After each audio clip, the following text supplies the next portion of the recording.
So when you combine Miracle of Sound with Aviators, you get cool things.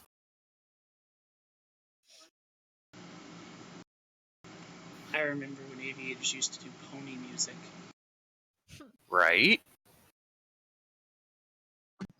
What? Aviators used to do a lot of My Little Pony stuff. Huh. Mm-hmm. It's still on there if you're curious. No, I don't care. Oh, okay. I mean, have you met me? You're totes of just a giant lesbabroni. A lesbroni.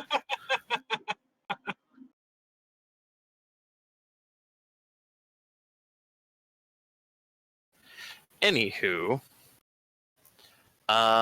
Okay, so we don't really have anything to do for bookwork, which is why we went straight into the fancy smanchy music.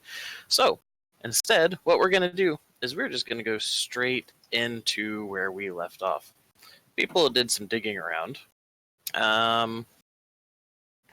Let's see, go over here to the Path of Fate thingy, right?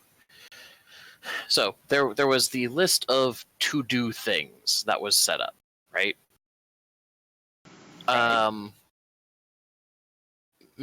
Let's see.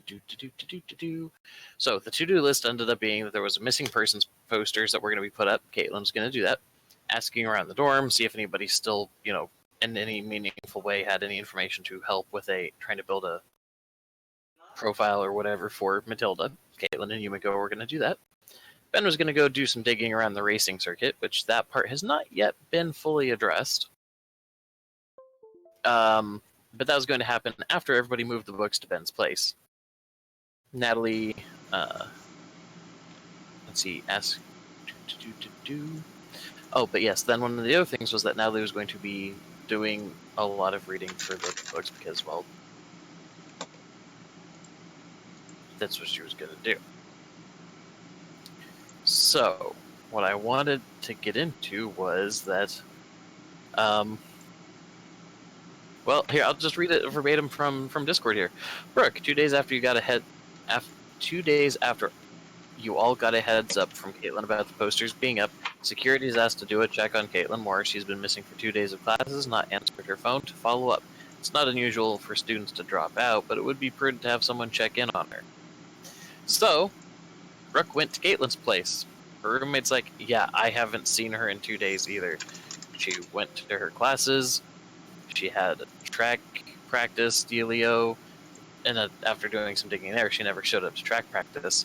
So she disappeared somewhere in the hour and a half, 2 hours between her last class and track practice. After putting up a bunch of posters for somebody that can make people forget about them.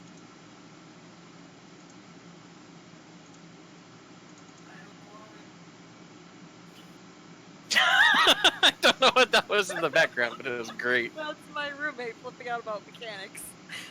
Oh, okay. Not because the creepy handsy thing got handsy with him. I mean, he's dealing with Titania, so yeah, maybe.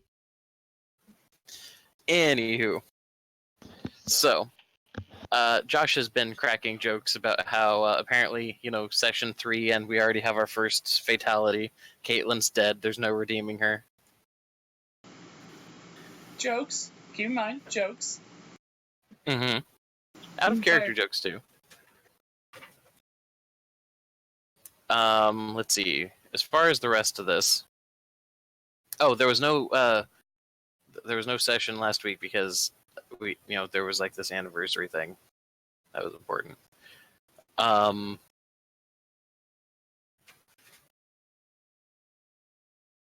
Let's see.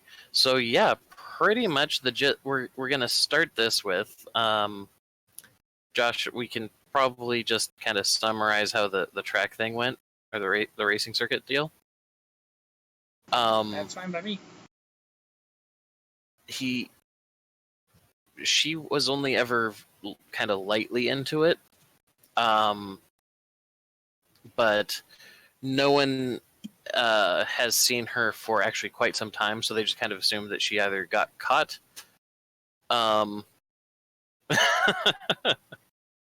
either she got caught doing something bad and she's indisposed that way, or she just kind of lost track.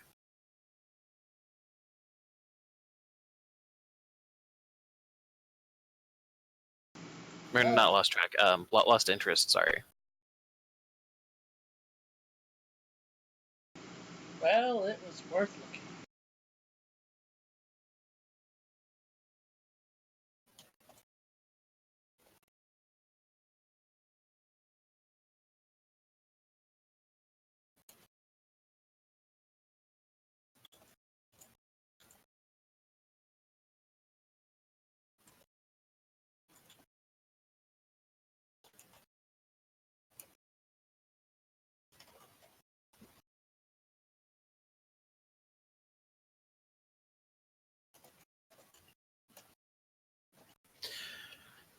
Oh,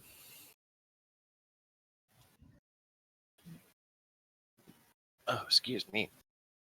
All right, so the rest of this pretty much boils down to Brooke.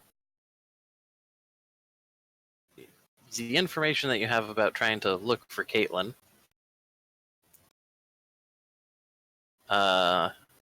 You're about halfway through day 3 then of her officially being missing.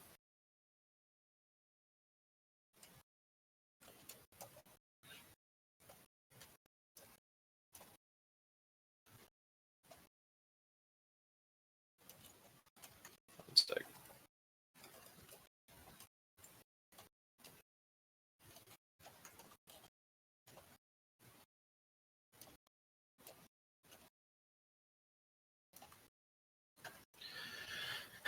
Anyway, yeah, so Brooke, what are you going to do for informing the group of what's going on?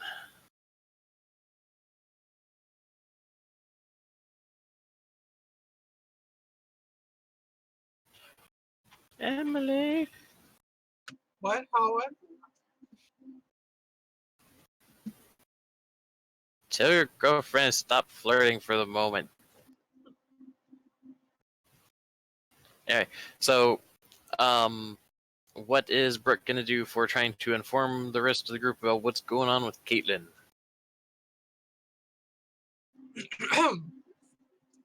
um,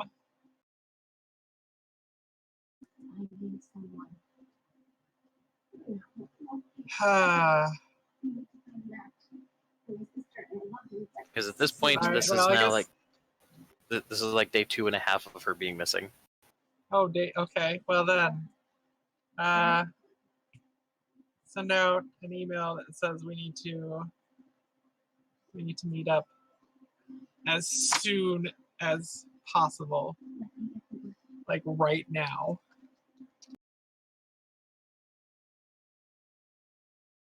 Because I don't think it's a good idea to let them know in a text message. That seems wrong. It's like, hey, your dog just died. Or well, I guess with this group, it's more your cat. Because Caitlin is exactly like the group's cat. I feel like there's a vagina joke in here. All right, so where is she saying that they should all meet up? What does this texto message say? It's very simple. It just says we need to meet up ASAP. Today, if at all possible. Urgent. Into market urgent. All right. Given character histories, I'm assuming that Ben's probably going to offer up his place and more barbecue.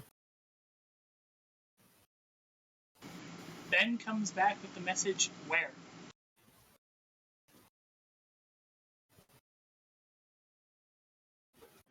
Question mark. All right, well, I guess He was dictating it, and so it actually just says question mark in written words. Okay, but I do that. all right, well, I guess then she'll just text back fuck it, her address. Sweet. We get to find out what Brooke's place is like. All right. Prepare to be disappointed. It's a cardboard box behind the security station at the school. Yeah, I hear it gets great air conditioning. Air conditioning in Western Washington? Yeah. Here's the whole of the box. Okay, I Right. said it's great for its condition. Oh, Okay. I thought I heard air conditioning. Either way.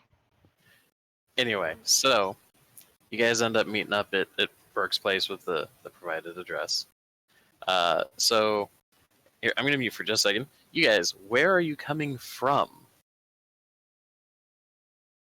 Let's just. What time is it? That's a good question. What time is everybody meeting up? Because I imagine where would probably be the immediate question after, or when would be the immediate question after where. What part of ASAP did you not understand? Ben's just getting off work right now. Dirty. Wait, I probably had a day off. Okay. I was home from home. What's Yumiko up to? I guess she'll take this as a study break from her dorm. Cool beans. All right, so we'll say that it's probably about like 3 in the afternoon. Given the weather for last week, yeah, we're gonna go with this one.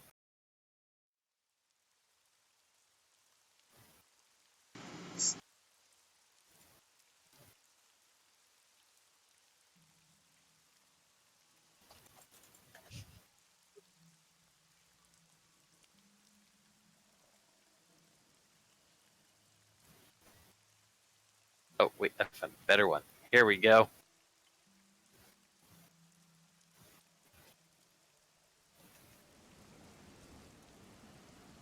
All right, cool. So, maybe not that stormy. That's a little much. It needs to rain every single day of this campaign. It's actually so. The summer here is actually fairly bright and mild. We don't get much in the way of storm, just basic rain. And even then, not a ton.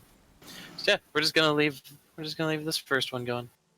All right, so yeah, Brooke, describe your place. Well, the apartment's fairly small. It's good for a single person, maybe two. Living there. There's clearly some room for guests, but it's Spartan. There's like not much in the way of decoration. Nothing really on the walls. She's got like an American flag hung up over one of her windows. Maybe a couple pictures of her and some people in fatigues. Doesn't appear like she has anything from her family. Yeah, I mean this looks like a fairly sad, lonely place.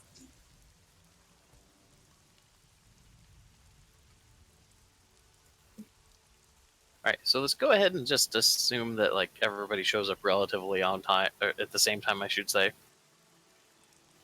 And yeah, so you all come in and it's mid-afternoon or so, and like 3 or 4, and it's not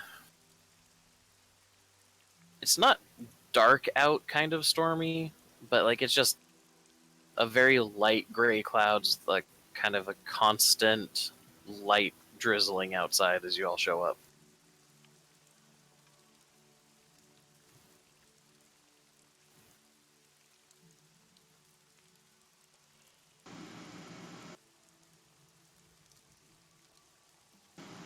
Ben throws his jacket over his shoulders to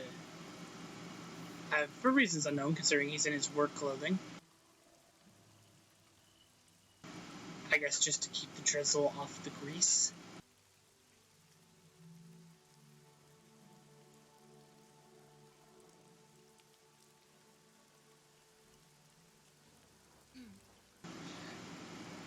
Knocks on Brooke's door. Looks around like, do we got the right place?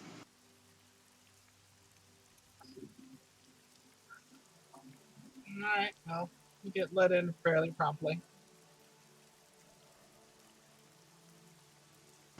His first remark, hey, you got timing. I've been waiting.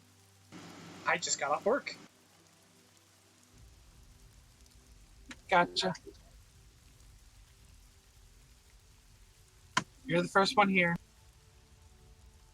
I guess I should offer you something. You want, I don't know, coffee? I'm good. I think there's some beers. I'm good. Okay, then.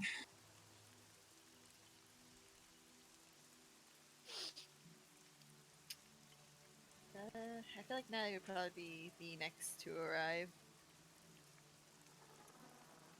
Probably having actually gone like a floor below, thinking for some reason that the place was there before actually finding the apartment.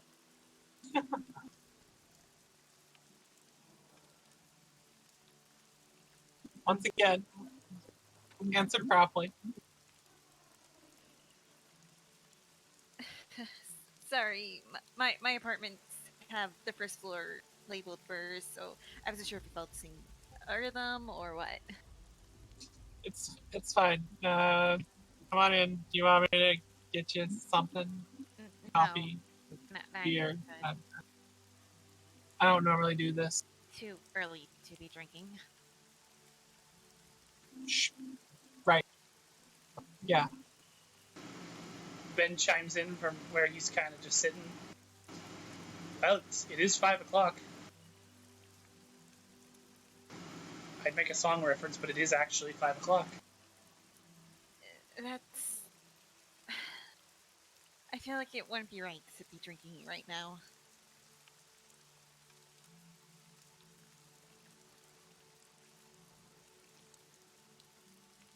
You may change your mind, but go ahead.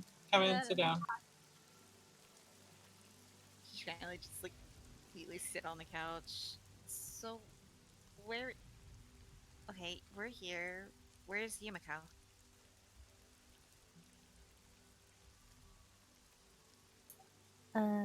She arrives at the door and just gives it a light knock.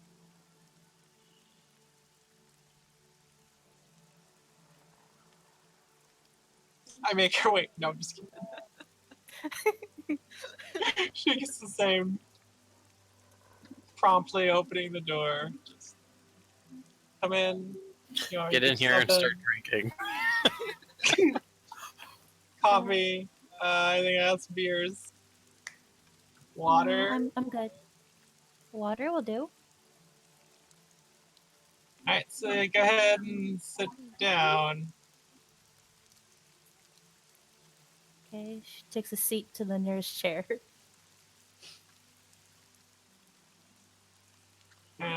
Go get her some water.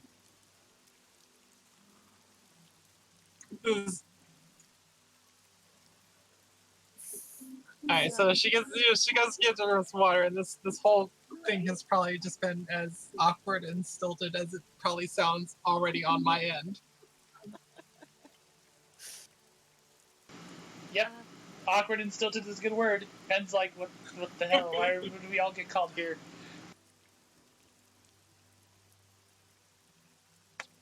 He's not. Alright. He doesn't say that out loud. Where do we start? I have some bad news.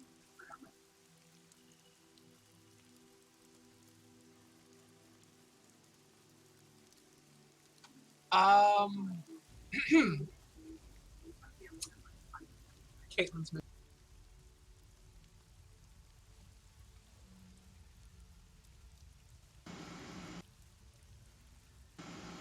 Excuse me.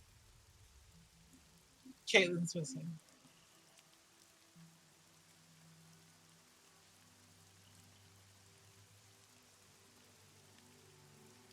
Natalie just kind of like tilts her head, like she obviously heard, but she's just like a puzzled look on her face. Is the best way to describe it. For how long? What did you say was again, Matt? We're officially past the 2-day point. You've been looking into it during day 2, so you're like day 2.5. The best I can tell, about 2 days now. I started looking into it yesterday. It appears that she may have gone missing the day before.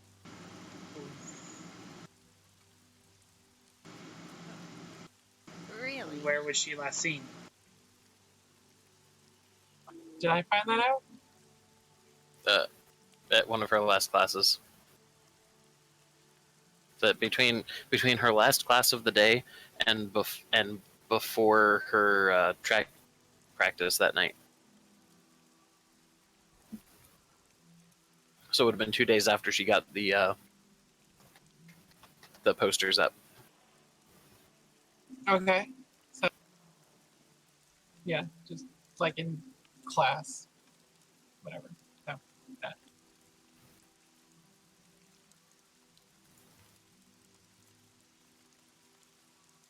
She had last been seen in class. That. That. Mm. I don't want to think that this is related to what we're looking into. I really hope it's not.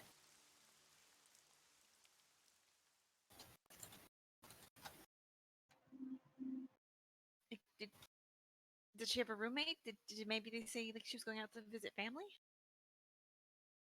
Did she have a roommate? I can't remember. Did I ask? Yes, she has a roommate. What did the roommate have to say? Just that she hasn't seen her. Yeah. And that she's kind of wigging out because Caitlin's the one that bankrolls the apartment. No, her roommate has no idea where she is right now. I see. So while this conversation is going on, Ben has pulled out his phone and his got it to his head, and Josh immediately goes to it. Or not dial tone, sorry, because that would be disconnected number. You're getting a message about the number not being not connecting, and it just takes it straight to voicemail.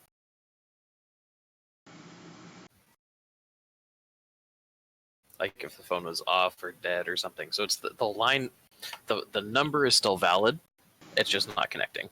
I figured, because it's been 2 days, and what cell phone lasts 2 days? Mine. Well, aren't you special? It's like the whole selling point of my phone. It's dumb. It can't think very fast. But oh man, if you're not leaving the screen on, you could get away with plugging it in once every 3 days. It's great. Nice. Anyway, sorry, carry on.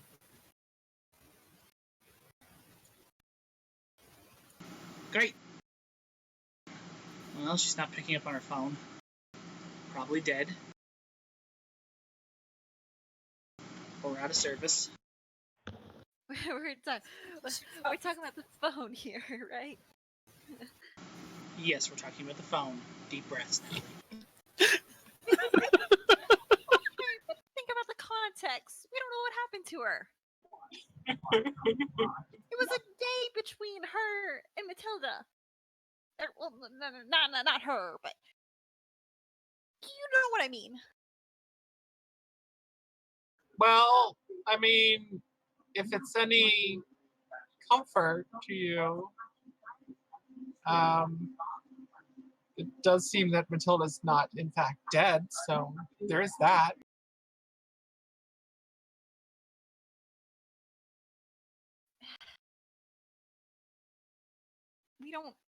We can't really say for sure. But the last thing we need is another student end up dead. And then, I don't know, people just, I don't know, people stop remembering her? I don't know exactly what's going on, but I'm just Caitlin was on video. She was on the video. She's not dead. Even if I was to entertain the idea of a ghost, that's like the opposite of how that works, right? Like ghosts don't show up on video, but you still see them, right? Isn't it how that works? I don't watch TV.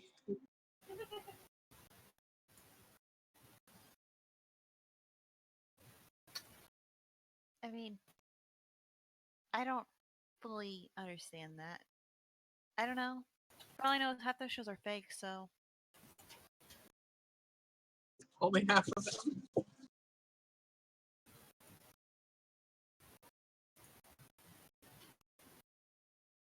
I mean, a portion of them, of course. Like the ones that are saying that the pyramids were built by freaking aliens.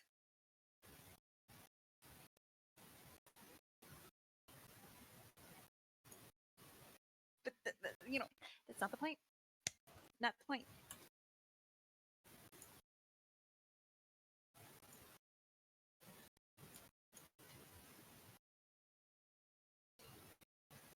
So, yeah. Anyway, I considering everyone's here, I guess I should bring up what I found in those books.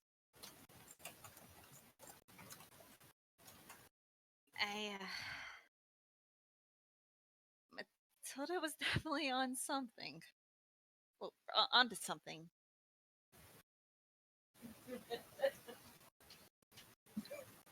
God damn it, Cassie.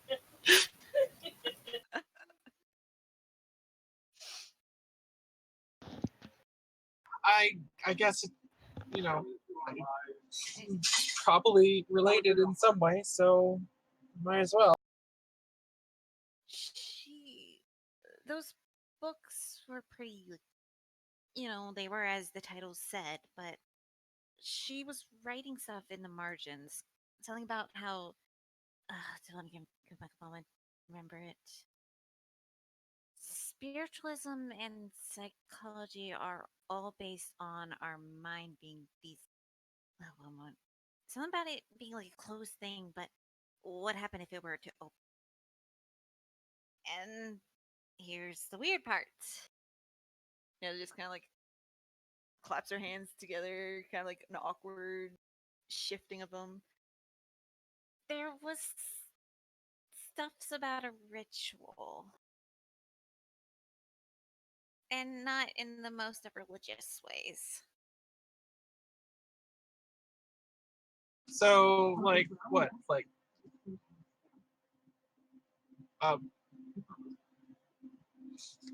what? Like a movie? Like, are we talking about? Are we talking about some kid trying to summon Satan into their dorm room? Not the dorm rooms, but out in the woods. Of course, it's out in the woods. High on drugs. Burning. Well, that sounds about right. Burning rats and books. And hoping for the best.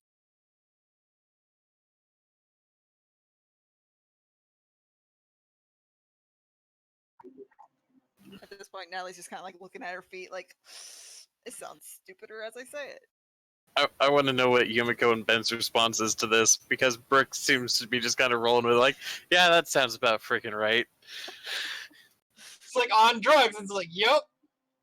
Mm-hmm. Sounds like cult shit to me. No, more like this sounds like teenagers being dumb and in the woods. So what's Yumiko think responding to all this with so far? Did I hear you right? Rats and books? Yes, one book and 2 rats to be specific. What kind of summoning circle needs that?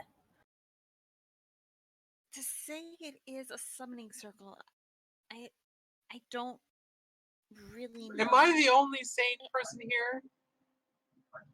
The word drugs was used. It doesn't have to make any sense. I mean, What types of drugs?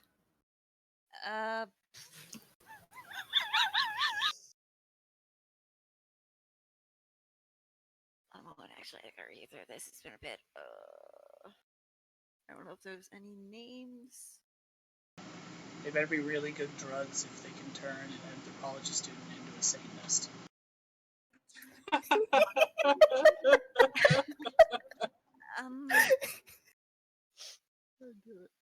Well, I actually have to look back because it's been a while since I read it. I just resent it to you.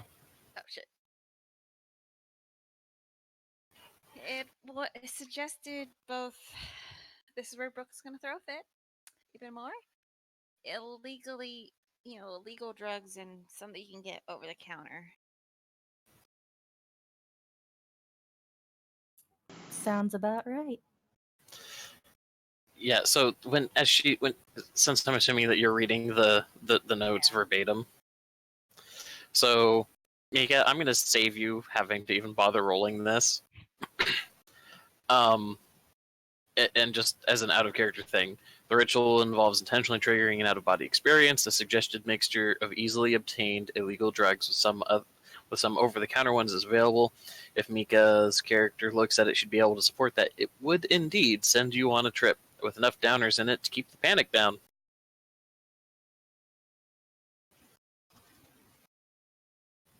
Well then.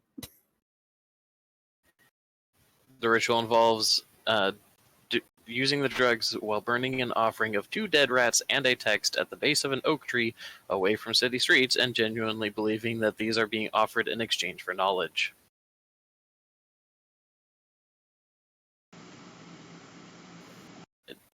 And Casey, I'll let you read the last part, and we'll just have that be where in character picks up again.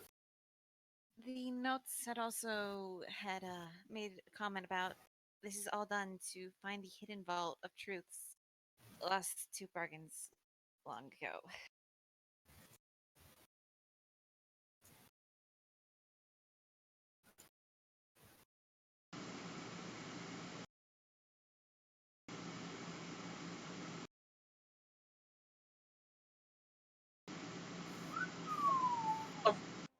of course it does, because what else?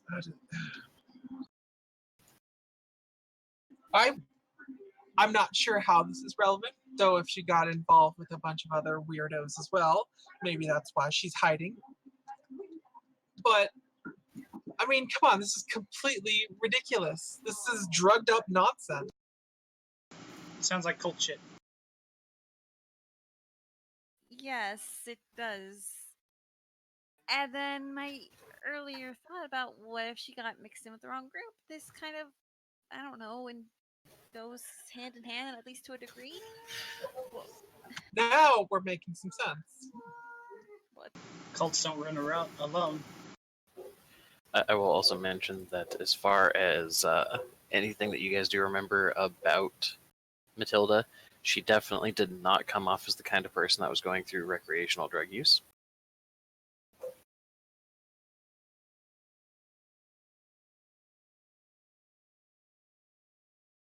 Not like, let me specify that.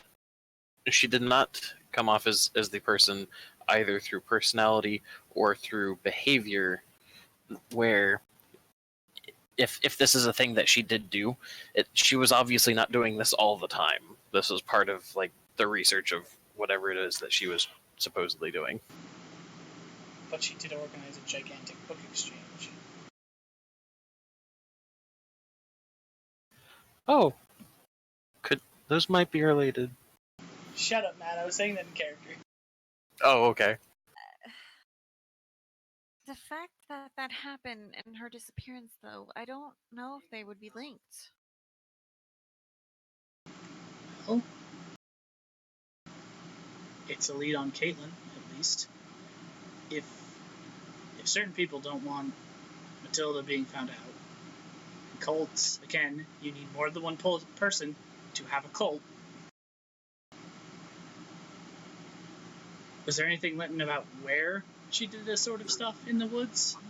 All right. I kind of like where you're going, kind of, but I think it's far more likely that it's less about, say, cult activity and more about the drug activity. It's I don't think a dealer wants someone sneaking around who's not, looking to buy, right? and the fact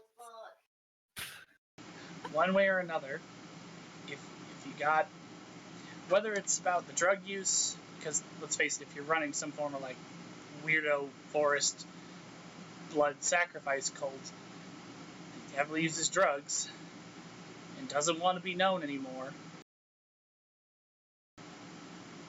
One way or another, it leads to the same end, doesn't it?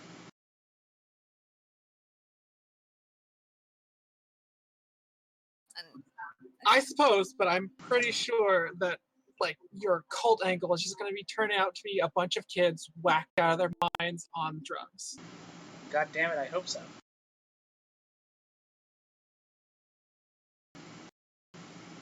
But to answer the question before it got shut down, no, there wasn't any note about location. Just the how. There didn't seem to be a when you needed to do it either.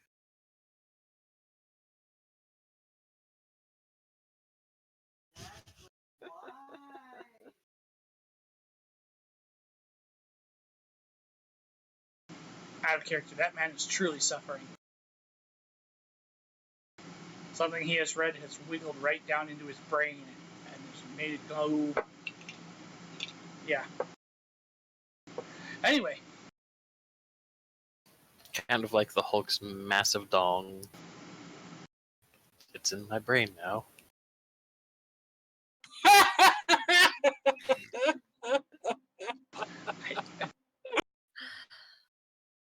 But okay, like, I mean, we can't dismiss what was written.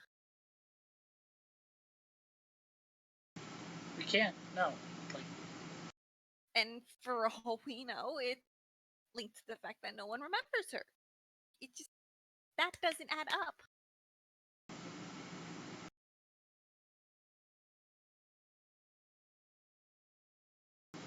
I still say we need to go poke around in some woods. All right. We do need to do something. Nobody does anything alone if you can avoid it right now. Someone's already gone missing. Besides the original person who is not dead. Though it seems more like she's hiding. But you know what I mean. Pairs only, please. Unless it can't be avoided.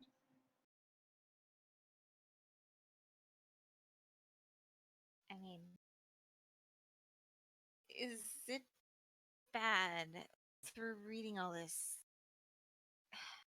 Say if it did work.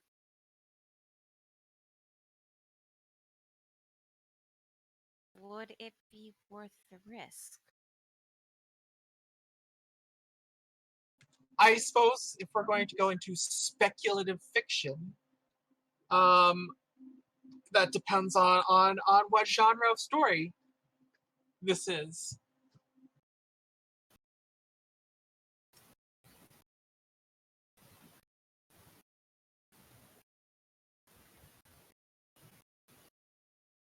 You know,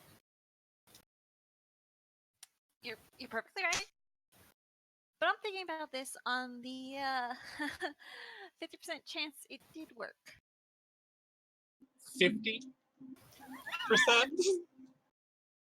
Okay, it's a coin flip. We don't either know or we don't. Okay. Yeah, sure, yeah. Brooke's sitting there with her head just resting in her hand like I'm surrounded by crazy people.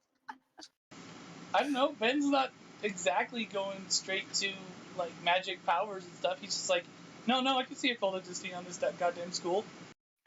I've seen stranger things happen. I don't think they have magic powers, but I sure as hell think that someone's probably doing drugs and sacrificing rats in the woods. What? I already know you all think I'm crazy. I figured this, I did not until just now. but it was more than Sorry, I just should that. have said that. It was more than just rats. There was also the fact that a book needed to be burned, and the hope that it would work. So as a really quick interjection, anybody that has dots in occult, go ahead and roll intelligence plus occult.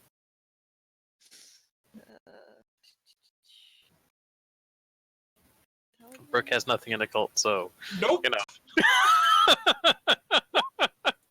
She is firmly grounded in reality, or what she views as reality. Oh, sorry, no, Casey, you already did this roll. My bad.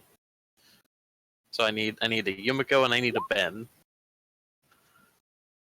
with the int plus the occults. Sweet. Okay, so with what you guys, oh damn, I rolled 3 dice guys, and got 3 successes. Yay! You guys actually rolled better than excuse me, than Natalie did when she first figured this out, and she had the book in front of her. She only got 1. Yeah, no, I was so mad. Like, they were so bad. Okay, so here's what we're gonna do for Brooke. You're gonna go ahead and you're still gonna roll, right?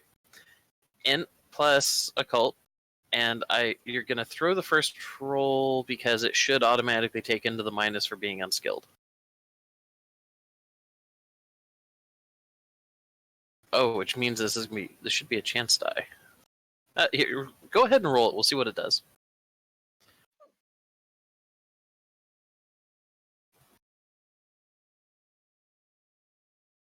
Wait, do I normal roll or do I hit the chance? Just leave it normal. I want to see if it automatically adjusts. Okay.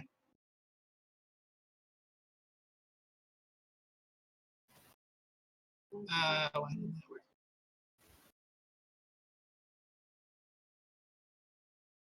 Oh.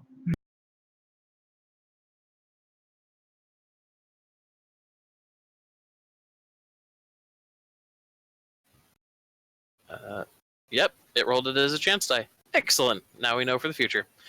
All right. Yeah. Yeah. Brooke, they're speaking absolute gibberish. Yeah. Yumiko, Ben, from what you guys know about like basic, like, because none of you are experts in the field of occultism or anything close to that. You guys are kind of. It's more like, does this track with what I know about other like bits of folklore or any number of other things similar to that? And between like the oak tree, the specifically the offerings of knowledge and a prey animal and blah blah blah, like cows or whatever, and typical sacrifices, all of this pretty much reads appropriate, ancient religion-y, folklore-y kind of a stuff, things that would have been up Matilda's little extracurricular avenue here. And so you're definitely getting the vibe that this is not something that she just threw together herself, or even if this was a fabricated thing, whoever wrote it did their research. Like, and the notes were in Matilda's handwriting, so whoever made it up and whatnot, if with the Ben's assumed like cult drug user angle, they did their research to make it hold water as a historical rite of some kind.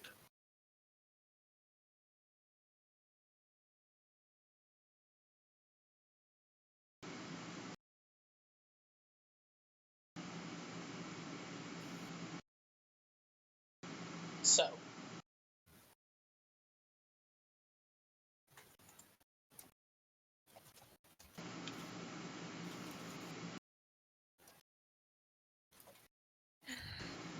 I wish I knew which woods. There's a lot of woods in the Midwest. Or not Midwest, sorry. It didn't say a specific area other than just away from the streets.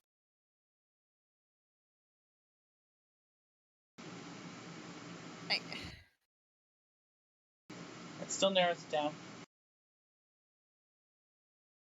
Especially in a major metropolitan area like around here. Because while there's a lot of areas that are somewhat away from cities as a whole, and one like the bigger cities, you have constant little towns. So trying to find a place that's actually any significant distance away from civilization involves pretty much needing to leave the greater SeaTac area. And let me stupid again, but I feel like if it does give knowledge, we could figure out not only what happened to Matilda, but also Caitlin. So let me hold on. Wait. Now they're just kind of like, staring at the floor again because no. Wait a minute. I kind of spaced out a little bit because you're all kind of talking a little crazy. But did I hear that correctly? Are you suggesting that we go out in the woods, take a bunch of drugs, kill some rats, and burn some books? In the hopes that we experience a Kalpa and somehow elevate and return from our high enlightened? If it makes it all better, you're all young. At least if it fucks someone over, at least let it be someone who's already kind of people think is crazy. Look, I can't stop you, obviously, but this is insane. And taking a bunch of drugs is an incredibly bad idea.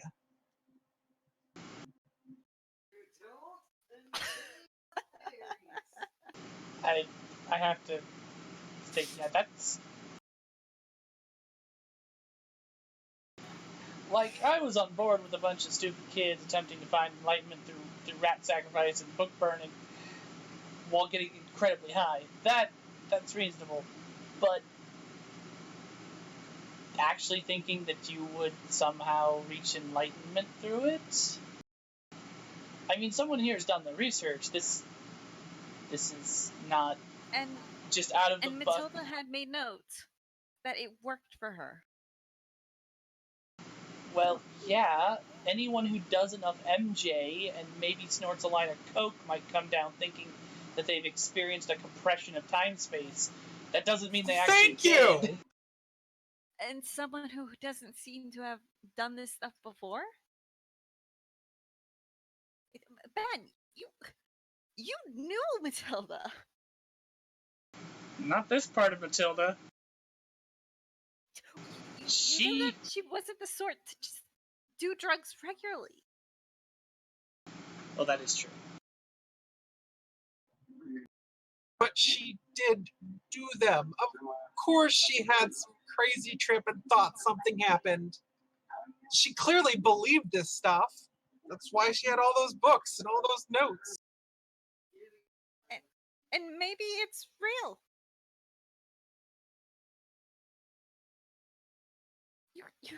You can't tell me that there's ever been like a feeling that you can't describe. Yes, I can. I can tell you exactly that.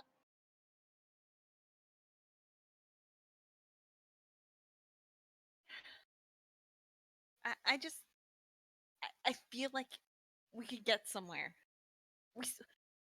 Beyond the Matilda thing, Caitlin's still missing.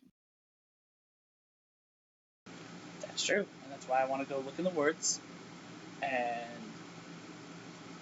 see if somehow that lead leads us somewhere. Natalie, look, if you want to come along and try this, I can't believe I'm even seeing this.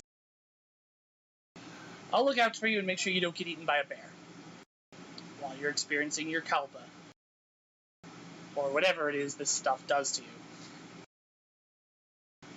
Meanwhile, I'm going to look for Caitlin. Since we're both going to the same place, we might as well both go to the same place. The only problem is, I at least don't have the legal books needed.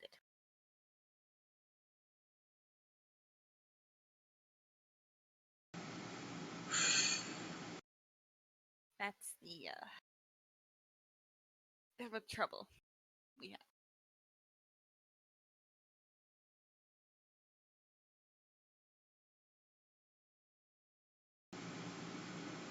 have. I could not hear that last part. That's, or she was just like, that's the bit of trouble we have. She can't. Sorry, my finger fell off the button. She can't get the drugs. This is insane. You cannot seriously be considering this. Ben just shrugs. Maybe, If it's what she wants to do, we'll let her do it. maybe not if the day on a presumed dead student's ritual, or not ritual, a dead student's funeral, I didn't look out the crowd and swore I saw her. Maybe if we weren't dealing with a case of we now know the student isn't dead, even though most people can't remember her. This is a shot in the dark. I'm willing to take I it. get things are a little weird, but you're going from 0 to 60 here. Okay, a little weird, so like maybe 2 to 60.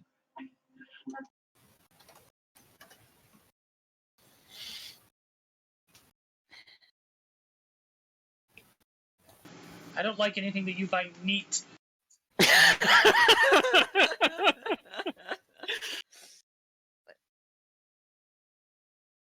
You know, with all the weird things and personal things I've dealt with in the past 6 years, I feel like this is a justified thought process.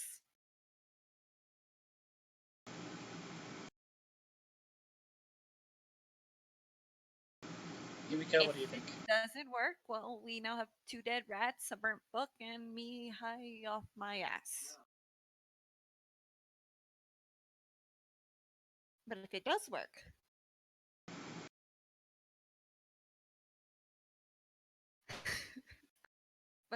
work, we possibly have a realization of what's going on.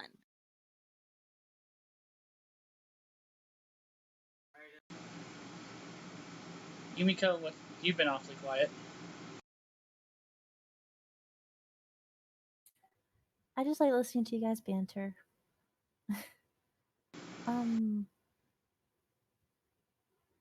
Well.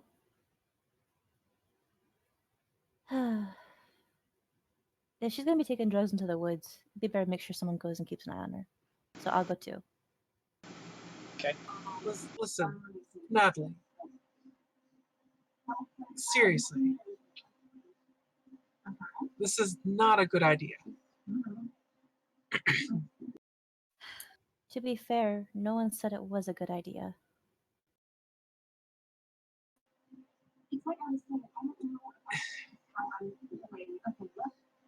You cannot seriously be considering this. Look, you know what? Maybe you've had some kind of weird experiences before. Okay? But you're still talking about going out in the woods and taking a bunch of drugs. Well, killing small animals and starting a fire. Do you realize how crazy that sounds? I'm already a 33-year-old woman living alone with a cat. someone hears about the news about the crazy cat lady burning things, they're not going to be surprised. Doesn't matter if it's not surprising. This is dangerous and stupid.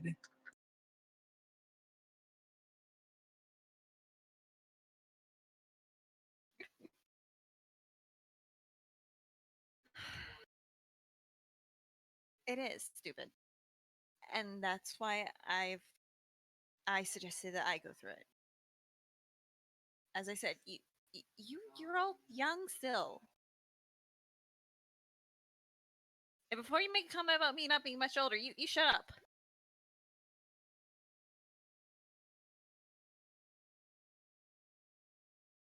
No, listen. All right, listen. I, this, I don't. I mean, it doesn't. That doesn't matter.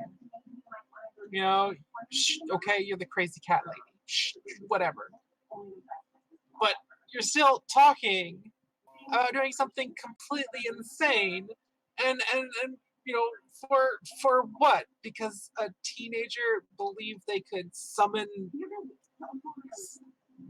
I don't even know what, for ultimate knowledge or whatever in the woods. Because that one Okay, I guess that's not a teenager, disappeared. but you know what I mean. Because that one student disappeared out of the blue. But she's presumably still said- around and- somewhere. And We've look, seen her. Caitlin's gone too. It was Dallin, you're fine. Yeah. Yeah, Caitlin's gone, and that's quite possibly because she went looking into this and found someone's dealer who didn't want to be found. And we would find her dead by now. It's been 2 days.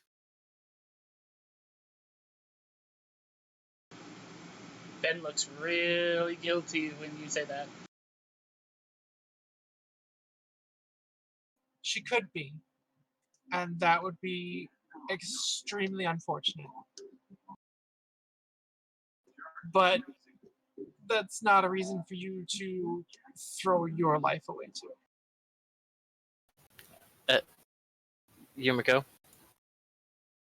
Yes. you would know that the drugs suggested on the thing would be in no way lethal. It would just be a really weird trip.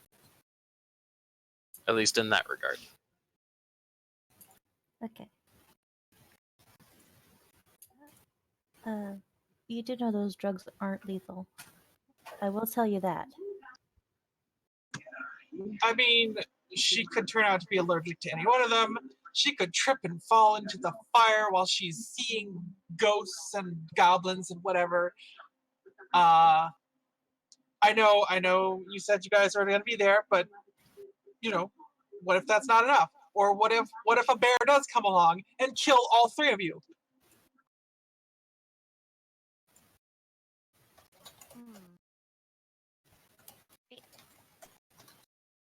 I This is mean, where Matt points out there are no bears. Bears don't usually No, out, right? there are bears. Attack somebody.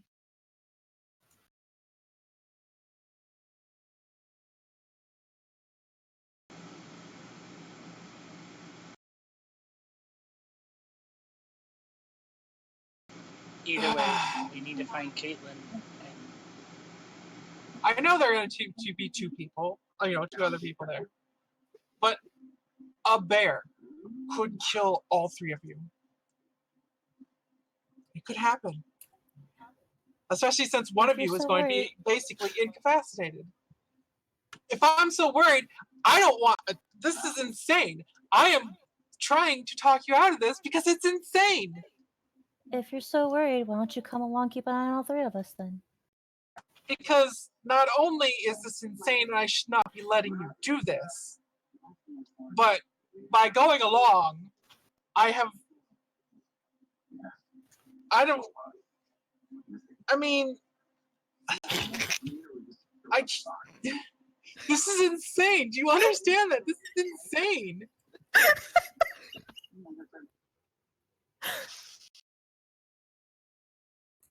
We never said it wasn't. also, you did say buddy system. And, well, I think your buddy's coming along. God. Or at And least, it's the only lead we have anyway. Why not try it out? that's what I was going to point out. Unless we can find something else on campus about where Caitlin went, this is And you do have a gun, Brooke. I don't think she actually has a gun. I do have a gun, yes. She has a gun. You're the only one of us who actually owns a gun, which would be effective against bears. Aside from a missing person. My little pea shooter, not really. Here, does anybody have any points in Animal Ken? Actually, I think I do. Then... Ben does not. Wait, where? Nope. All right, roll me your. It's social. Roll me your int plus your Animal Ken. You said intelligence, right? Yep. I was trying to swerve away from my. Shit, Natalie. Okay, so Natalie knows for a fact that any of the bears that are anywhere near where you guys would even potentially be going, you're not dealing with something like massive like a grizzly. If you shoot anywhere near it, it's going to freak the fuck out and run away. A grizzly, if it has kids nearby, is more likely to freak out and then maul you to death. But generally speaking, even though a 9mm is not going to put a bear down, it's not going to like being hurt, and it's going to want to not get hurt anymore, and so it's probably going to leave. Yeah, your grizzlies are going to be like Montana. She obviously conveys this to the group. Around here, you're going to have to worry more about... Black bear is like the biggest thing. And even then, they're not around here. What I was going to say is homeless people. Also true. Do not shoot the homeless. Shoot the homeless. No, don't do that. The homeless. I'm saying that's the thing you wouldn't have to worry about around here. Coyotes. Sometimes there's coyotes. It's okay. Around my It's neighborhood. okay. I got a 5-pound iron club for the cat homeless. No. Okay. Not only, like, is this just insane and stupid and you shouldn't be doing it, but, like, I'm going to be right there while you're technically committing a crime. That's not good either. You technically already committed one.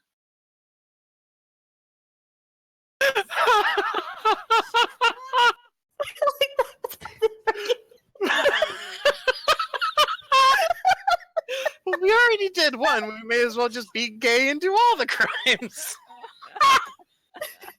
Well, I got one anyway. But okay, I'm good. that is not a good reason to keep going. We're not murdering people. There's also an additional side. Getting back to the whole like yes, she's trying to be a responsible member of society, but she is also just campus security. Okay, I said that last time and she got mad. That's right. I know. Just saying, like... Hey, she wanted to be a cop. They wouldn't let her. It's because she'd shoot people.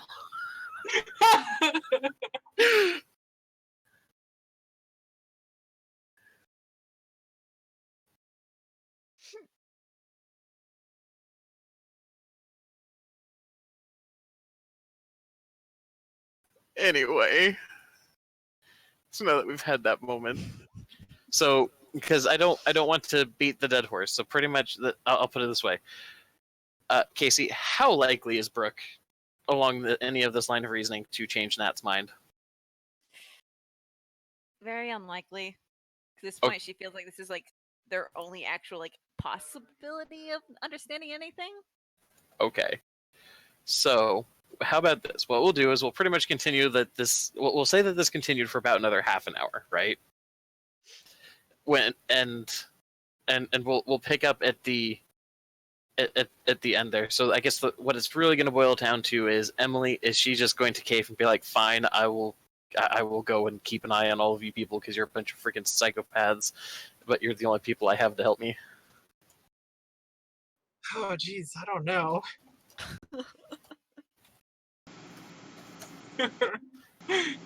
Remember, technically, Buddy system. no, not buddy system. Technically, security guards only have to absorb and report over their jurisdiction. Yep, you have 0 off-duty responsibilities. If you're not on the clock, you cannot be in any way held legally liable for having to report something beyond what anyone else does, because you're just a citizen. Also, you don't have to make a citizen's arrest if it's not a felony. No, it's more like, you know, this is insane as far as she's concerned. Oh, that is absolutely correct. She's afraid to like say yes, I'm gonna go and help because that's condoning the insanity and possibly encouraging. We are all thoroughly encouraged, Brooke.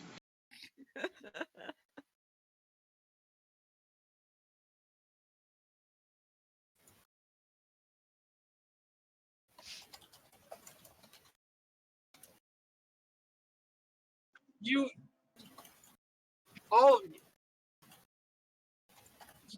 Are crazy, yes. you are completely insane. You know none of this is real, right? None of this is real. So why are you doing this? Why are the two, at least the two of you, condoning this? Because honestly, I don't believe that I can convince Natalie not to do it, so it's better that she come along. And while she's up there, I can look for Caitlin, or whoever might took her. And someone has to be there if there's drugs involved to resuscitate her. A doctor would be a good thing, yes. Alright, that's actually pretty reasonable. And if there's any wildlife there to threaten us, someone with a gun would be very helpful. The only thing I have for a weapon is an 8-pound engine wrench. This is completely insane. Incredibly stupid, yes. Very much. But yeah, alright. Not in the background. Thanks.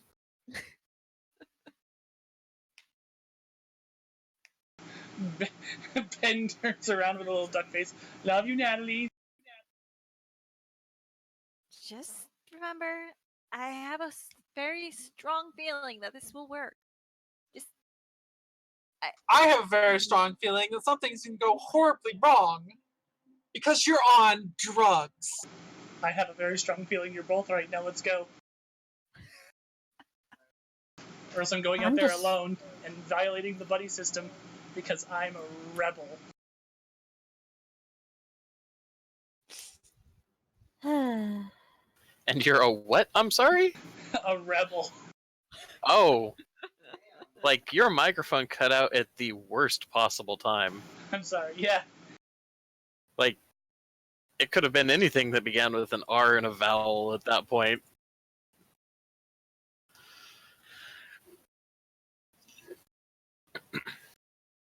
Alright, so. Are you guys going straight out there now? So, Bennett, through this whole thing, like this whole half hour, hour and a half, whatever it's been, has been kind of considering, where would Matilda go? Where would what? Where would Matilda go? If she was going to do this, where would she go? Wasn't there a place mentioned last session that she goes, like, or she would go to do the race? Something like over the highway or something? Over mountain? Yes. Tiger Mountain. So Tiger Mountain is, to put it simply, it is just, there's not really anything on that mountain. There's a couple of residences. It's not a super high mountain. It's just kind of out in the middle of, it's kind of outside of the mountain range almost, because it's right as you're getting into the Rockies. Not, whatever. Point is, it's well away from any of the passes. And there's a highway that goes up over the summit, and instead of around it like you would think would make sense and save people some fucking gas. And there's a place up at the top where it's like, if obviously the road conditions are unsafe, you can like pull over, you can carpool, you can do whatever. And so it's not unreasonable or impossible to just park your car there and go camping on the mountain. Would that fit the criteria that she specified in her notes? She never specifies like a specific distance. But it is definitely considered as far as this area. If you're up on the mountain, you're really away from most of everything by a reasonable degree. Final question. Do you lose cell service up there? Not really, no. Damn it. But yes, that's the place where Ben thinks he's probably where Matilda would be most familiar with it in the area. And that's probably where she'll go. And a lot of the reason why like you don't lose cell service is because there's towns that are all like on all sides of the mountain, so you still have cell towers in pretty much every direction from it. It's just you're physically enough out of the way from the towns themselves that it would probably count. Who wants to ride with Ben? Dirty.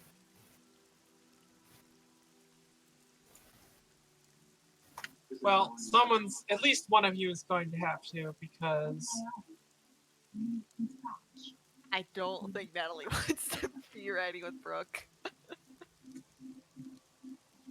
So I think I just think it's a better idea that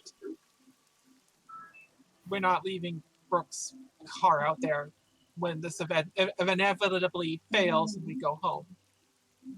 Well, we can all pile into my car. I am driving a rebuilt 1970s Chevy Chevelle.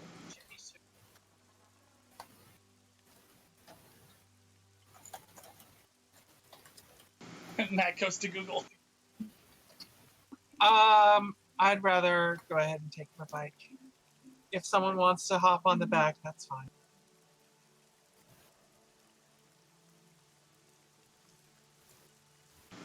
You sure? Bike? It's raining. In this drizzle? That's only going to get worse when we Yeah. reach higher elevations? Yeah, but I really don't want to sit in a car full of crazy people, so... Okay. To be fair, at least for Brooke, she does have, she would have riding gear. Exactly. Enjoy pneumonia.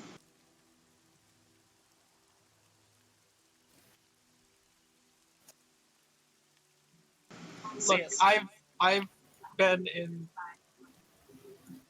Okay, I guess fair. The conditions were a lot warmer, but I've been through enough bad weather conditions. It's like in the 70s outside. Ben just nods. He has made his quip, and so hops into the seat of the car and starts it up.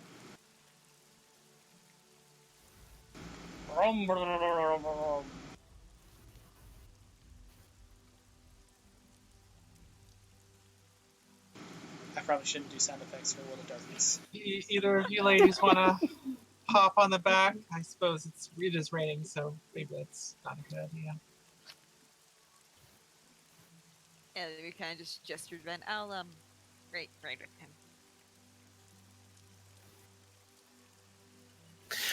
All right. So I'm assuming Yumiko's getting in the car as well. Sure. Okay. So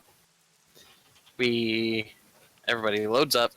It's about, let's see, at this point we're pushing probably like 5 o'clock or so in games. And you guys, you hit a little bit of obnoxious traffic, trying to go, north along one of the highways, and then You hop onto one of the eastbound arterial highways. Do we have to pick up the stuff? Oh, that's true. Yeah. So that actually is a good point. Okay, so Yumiko, you know about what places around here would probably be able to easily get you the over-the-counter stuff. So who is doing what for getting the making the streetwise rolls to try and acquire some of the harder things?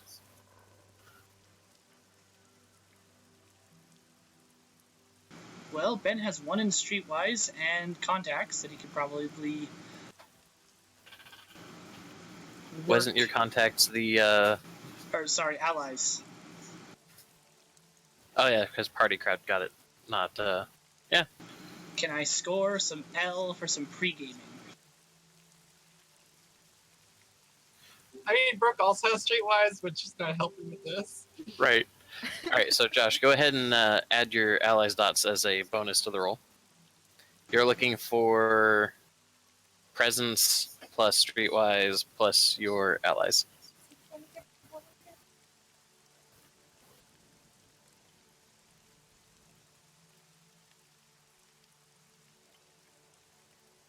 Two successes. Oh yeah, your very first call. They're like, "Oh yeah, I'll set you up. What town you in?" I give the name. It's like, "All right, cool. Meet me over at the corner of Barnes and Noble, and I'll have somebody over there shortly. You got about $30 cash. Yep, I got that. Cool. He fishes out his wallet full of tips for the day.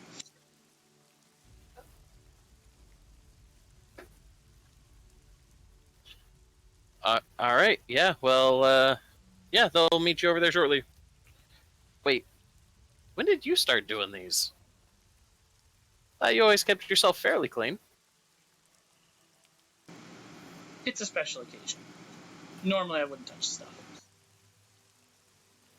Well, hopefully she's cute. See you later. Later.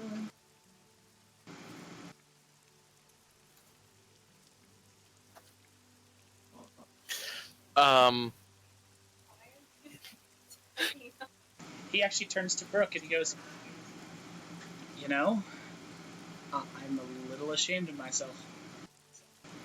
My reputation is Good. My reputation is so thick he almost didn't second guess it." That's not why you should be ashamed of yourself. I thought Brooke was on her bike. Or was this before you But guys she was got she was gonna help him score the stuff though. No, she wasn't. Okay. No. I said Brooke has Streetwise, but she's not helping with it. Gotcha. She's like, your ass is on your own. Okay, so yeah, and you guys have a pretty easy end for just getting like you just go to a pet store and just buy some rats that you would normally feed to a snake from friggin' PetSmart.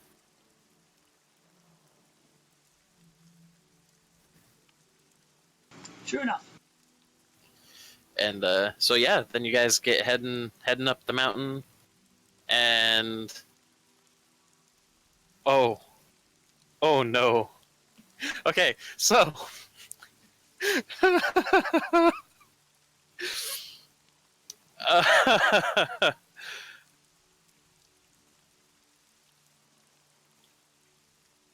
all right.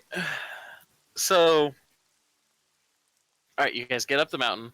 It's probably, I want to say, like 6:30, maybe almost 7, right? And you get up to the summit, and you pull over into the parking thing. Now, actually, one of the other questions I should ask is, did you guys just bring your clothes and jackets or whatnot, or are you guys planning on like trying to camp this shit out? Nelly more likely did not think that far. No, Brooke is not. You're not camping on a mountain for a drug trip? Nope. Ben has some stuff in the back. Okay. I mean, it doesn't matter one way or the other. It's just it's the context of it. So there you go. We'll say Ben has a little 2-person tent because he's a slut. Boing. Yes. Also, because if he's anything like me, which he is, because I'm playing him, he have a couple things for emergencies in the back of his car.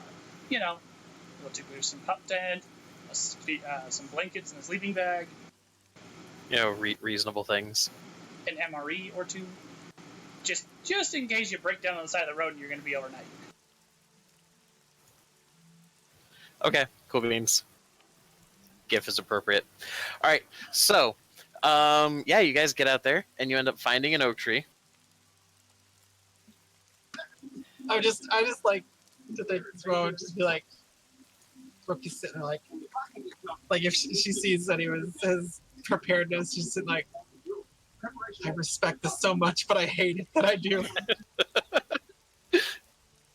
I hate that it's helping the stupid plan. Okay. So,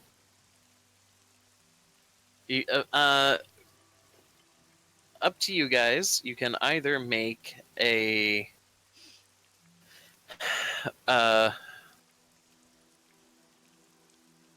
wits and survive. Well, here, let's see. Does anybody have survival dots? Yes. All right. Yes. Roll me intelligence plus survival, both of you, because while you're looking for an oak tree. God damn it, Natalie. What is with you? Well, to Fucking be fair, you're 6? throwing 6 dice. Yes, and only getting 1 success.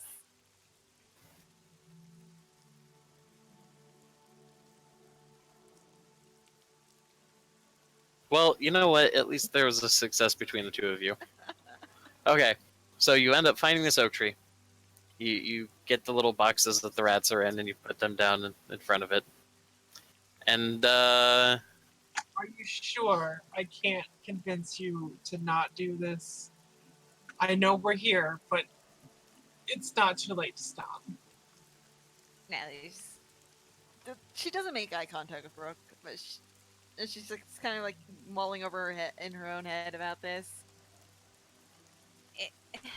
If anything does, go south, please don't take Fugly to a kill shelter. Just, I have family like, I don't know, a few cities away. They could probably take care of him.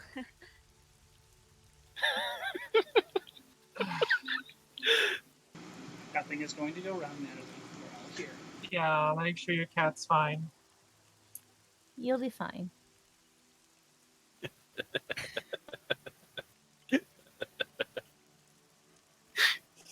sorry, I shouldn't be as tickled by this as I am.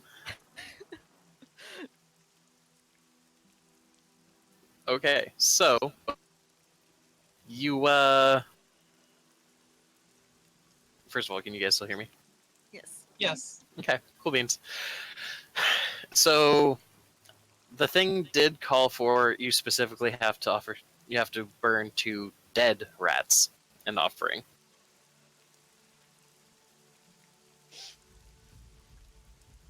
Okay. Anyone got a knife or something? Oh, God. A knife? There's a pair of loud squeaks. Ben hits him with a wrench. Oh my god. Mm-hmm. That was not a character, oh my god. Sorry. You know, it's a good thing that Ben took care of it, because I was going to say that because Natalie's vice is cowardice specifically, like, it was going to cost you a willpower point to follow through with it.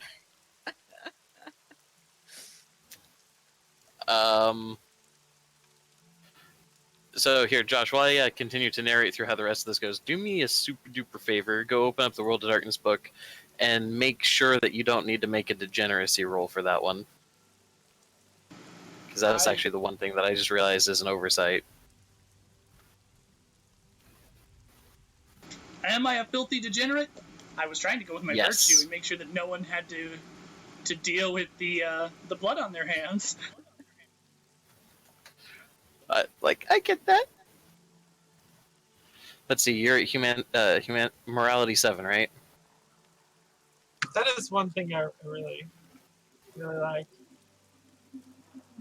The They were like, humanity "Here, system versus alignment. They're like, humans have morality because humanity just seems kind of, calling it humanity seems kind of silly. Yeah. All right. And yes, he has Josh, 7 you do. dots. Then yes, you do not have to, because at 8 it would be the whole injury to another, accidental or otherwise. So no, you're good. You bludgeon some rats dead. Natalie, congratulations. You have 2 warm rat corpses. He does it in the boxes too, so you don't have to like watch. One of the boxes was white and is now starting to turn pink. She's obviously not okay with that, but just like takes in a deep breath. Let's get this over with quickly. Sorry. All right, it's raining. Fresh corpses don't burn super easy. How are you burning these?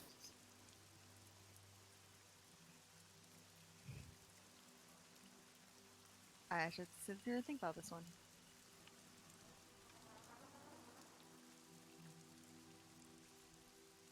We stick enough wood in there and just let a fire go. It should work. Like enough wood in the rats? I'm referring to in the container they're in. I mean,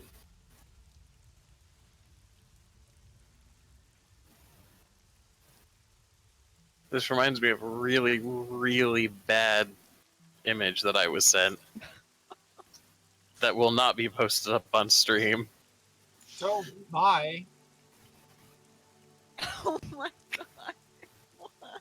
What the heck? What the fuck? Oh. Uh-huh. No. No! Just pyre that bullshit. Just stick a bunch of sticks and like whatever dried you would find and just burn that motherfucker. Okay. Well, here's what I'll do. I'll throw you guys a bone. Since I'm already twisting the knife enough here as it is. You stop by a gas station, you picked up some firewood, it's fucking summer.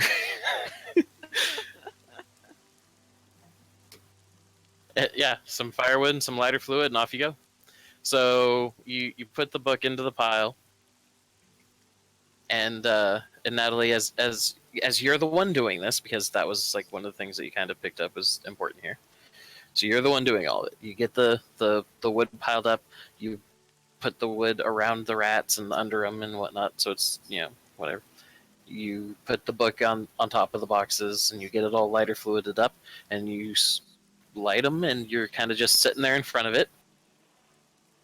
And I mean, you've done a pretty good case already of like your character pretty well believes and knows that this is going to work. And so yeah, just like I sent you in DMs, this ends up you spend 2 willpower points. Gotcha. You're down to 1 because you only have 3, and this is an unfortunate circumstance. And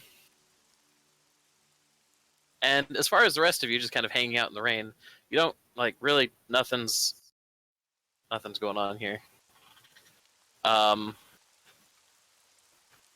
It's just kind of, it is what it is.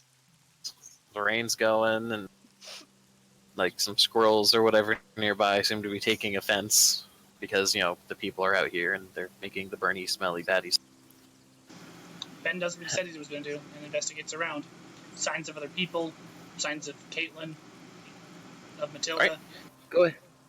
Go ahead, make me an intelligence plus a investigation roll, and we'll come back to that in a little bit.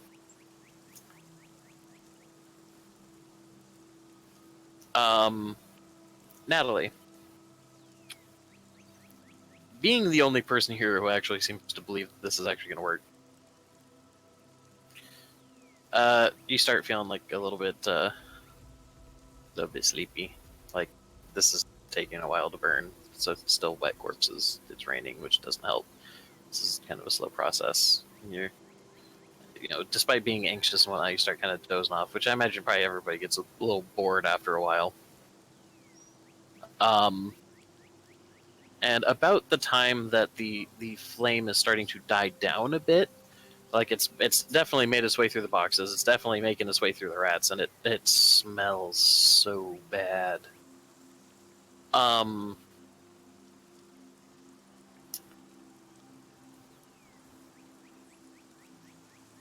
You end up like it's let me find this. I'm trying to find the line. God damn it.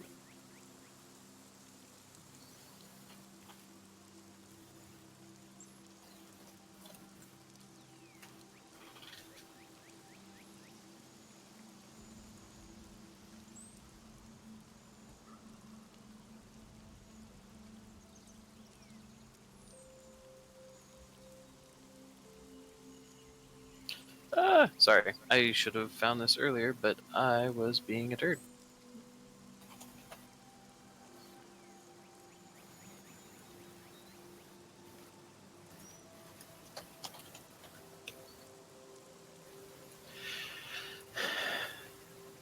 Okay, so what all that ends up happening, and keeping in mind that Natalie is the only one that can hear this, it sounds like it's from something up the tree, right? And when you look up, you start you start feeling like you're waking back up a little bit away from the boredom and such. When you look up, you see what looks like an owl just hanging out up in the branches of the tree. And it's watching you guys, like, kind of like trying to figure out what the hell you guys are doing. But then when it looks at you, it doesn't look away. There is a cost, a life, a fact, a binding to service. What shall it be?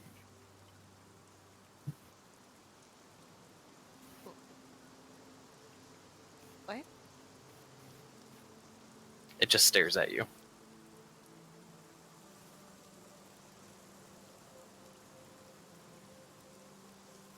I don't.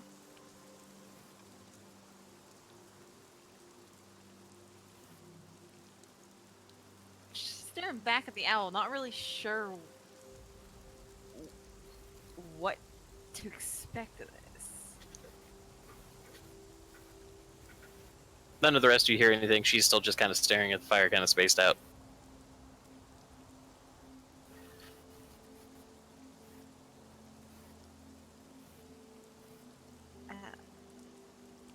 A service? The deal is struck. We should know. Cool. So at this point, you kind of,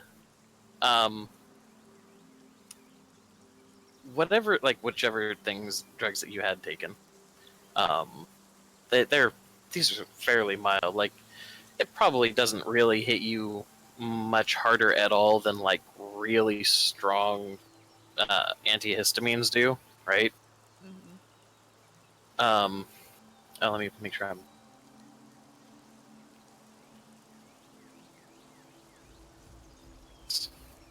Haha. Can you hear me now? Yeah. Yay. Cool. All right. So after you say that, after the deal is struck thing, the owl, you realize is bigger than you thought it was.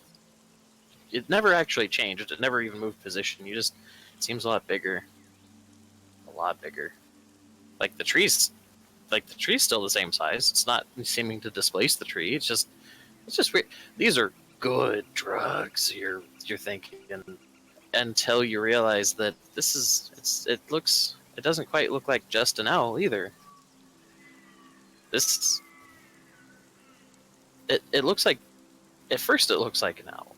It's got the wings, it's got the head and the raptor talons and all that jazz.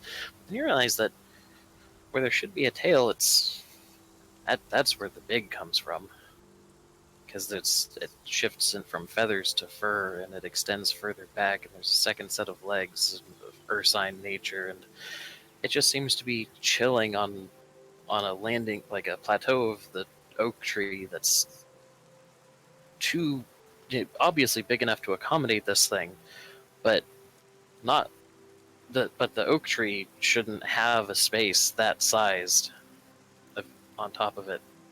Doesn't really make any sense.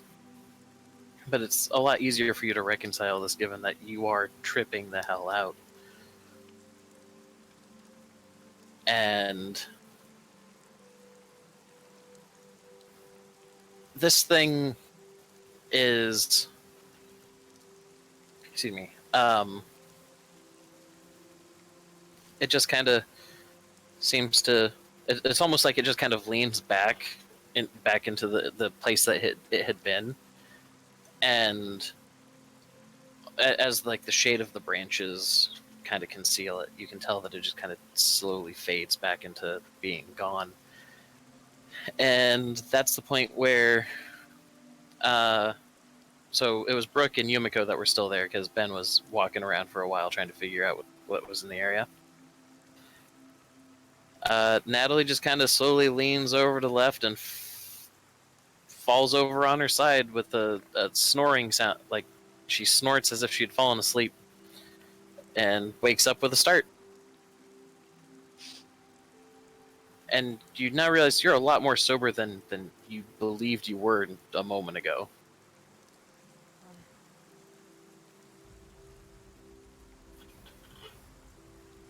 She's kind of like looking around, especially like then looks up where that thing had been, or at least she thought it was.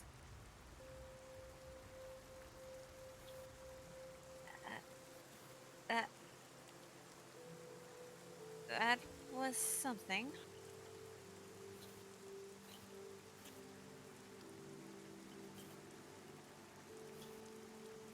So, are we done?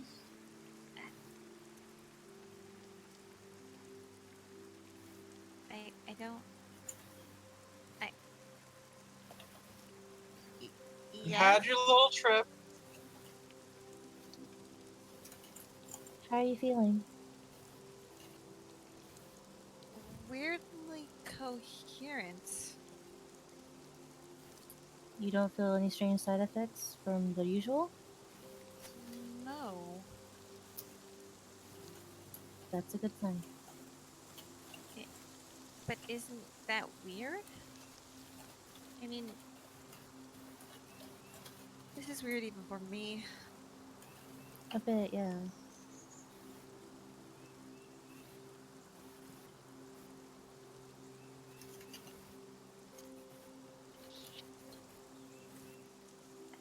Oh, where's Ben? Buddy system and all. Where'd he go?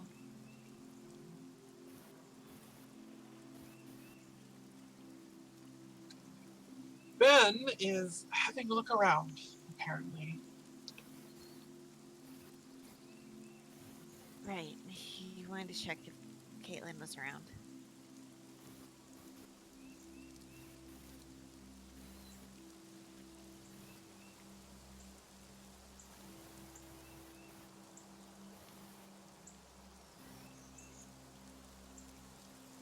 Can we at least wait in the car? I'd rather. I don't like getting rained on.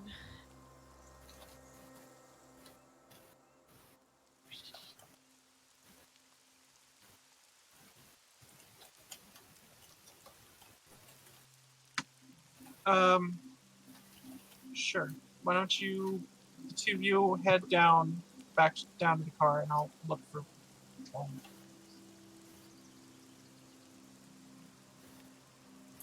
Alright. Just be careful. You too.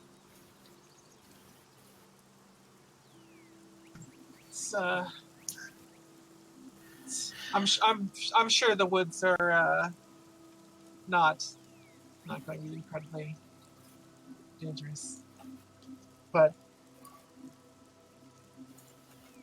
I will.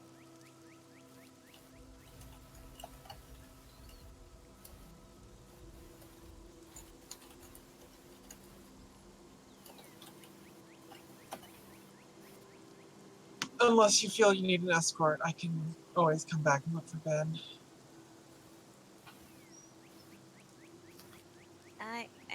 I can get back to the car fine. He I- should be able to get back too.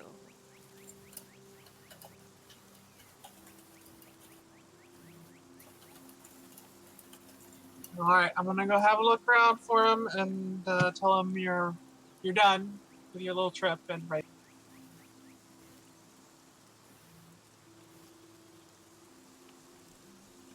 Be nice Alright. if I hit that right. /roll space 1d4. Okay. Yeah. Alright, so, Josh, you've been looking around. You can find that there are some signs of, that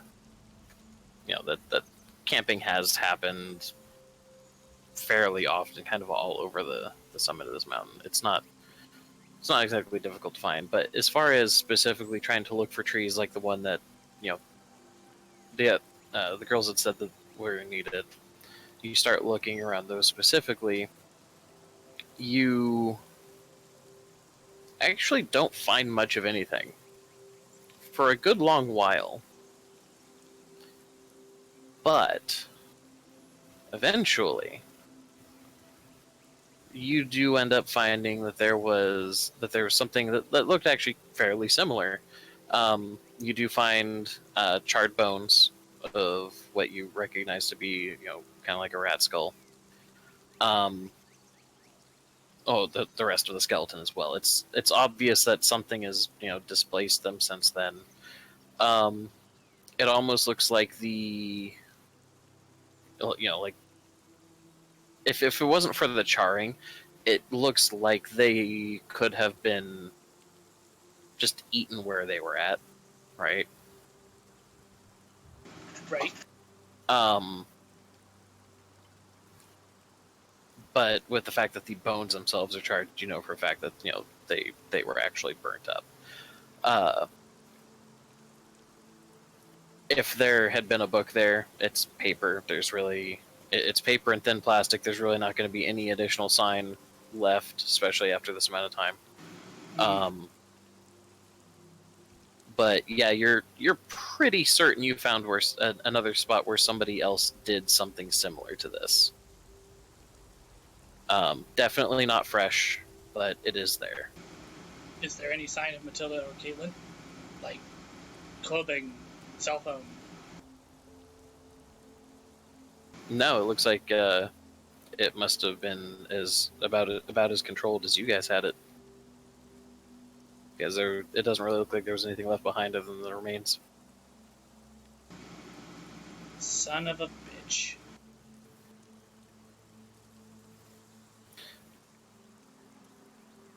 Given the relative obscurity of a lot of this, though, it does seem fairly reasonable that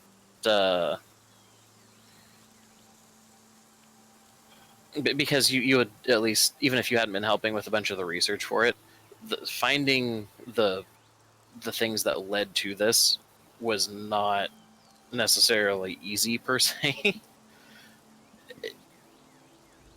With the intelligence that you're, because you're int 3, right? No, int 2. Okay, but into investigation 2. So it's pretty reasonable to deduce that it was probably one of the two of them, if anybody. Or at the very least, somebody, if it wasn't, then somebody who was as in on this as Matilda was. Yes. And so you pretty much you just found this like maybe 5 minutes ago, and you're looking over it trying to noodle over some stuff, and that's when you hear Brooke's voice. Ben, where the fuck are you? Because I figured that sounds about character appropriate.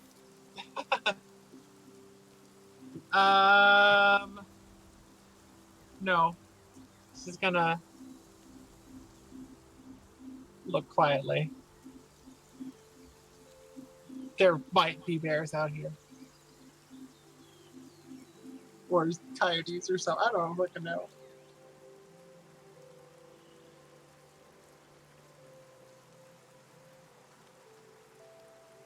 I mean, he's a fucking unsubtle mechanic. She imagines there's probably a trail leading right to him. Hey, I do not just drop trash wherever I go. He might. 13.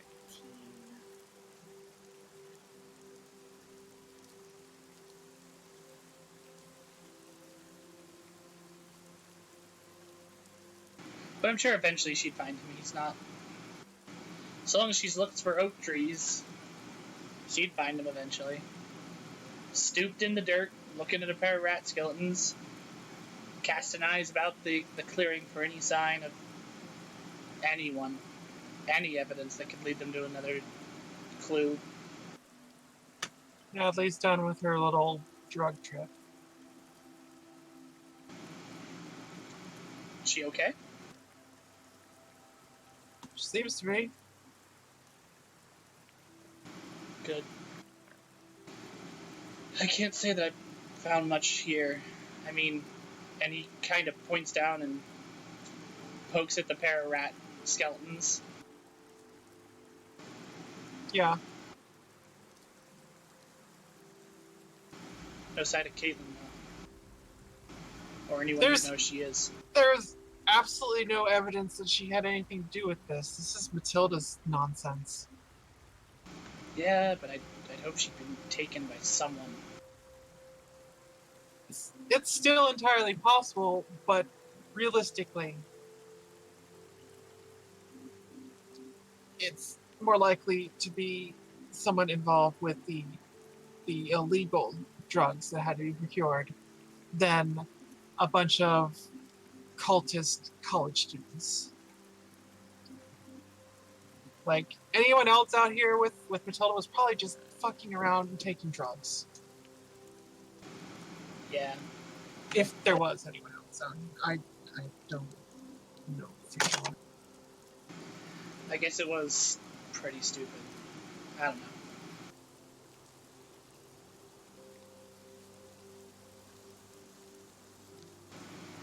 know. I just... Look, I obviously don't believe any of this stuff, but even if I did, the more reasonable explanation is probably the right one. Yeah, Occam's razor and all that.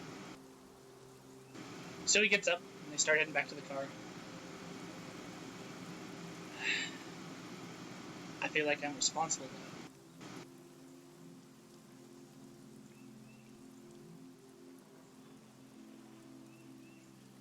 Why is that? It was my idea to put out the missing person posters. Not hers. She was in class, though, and that's... So it might not be related. We don't know. It might not be, but... I don't know. Alright, look. You get on my nerves, but you seem like ultimately a decent... I'm not gonna say... I almost said kid, but you seem like a pretty decent guy. You really don't need to worry about this one. This one is not on you.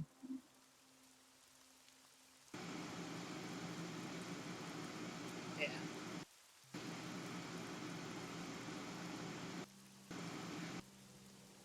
So where do we go from here? I don't know. We find out who else might have seen Caitlin, where else she might have gone, where she normally goes, maybe.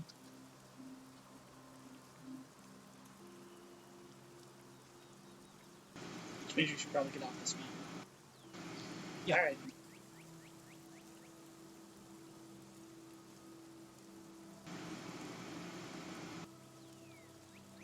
You're driving most everyone home, so it's kind of important that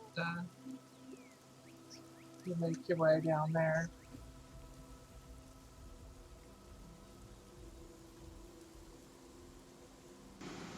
True enough. Psst. Hey, Matt. Have we stalled long enough?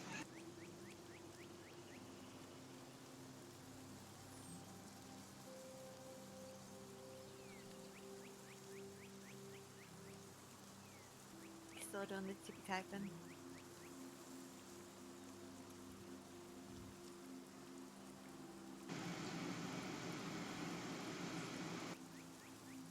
Oh, sorry, I was muted. My bad. No, I was just saying. I was saying that there was actually no stalling necessary, so you're good. Cool. Character development. Yay! I'm so happy.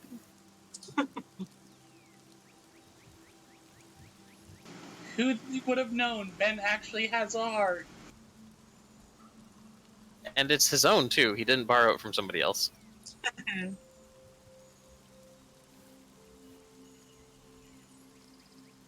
Oh no. Okay. Um.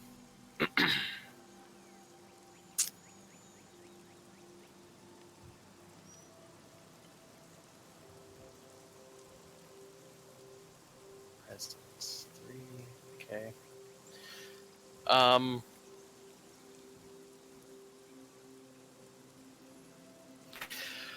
All right. So yeah, you all meet up over at the car, and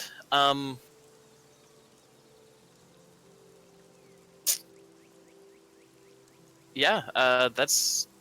So I'm assuming you guys are just heading back to town and get back to Brooke's house, so everybody can hop in their cars and head out. Yeah. Okay. By the time you guys get back down there, it's easily like pushing 9 p.m. And you guys get a text message.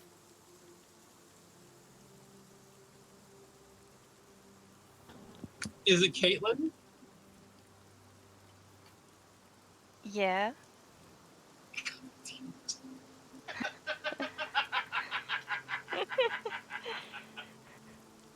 um, Text message says, "Hey guys, my phone's been out of range.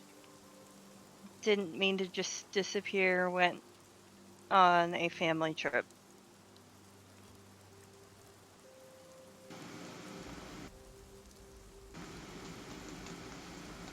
Ben immediately types, "the fuck."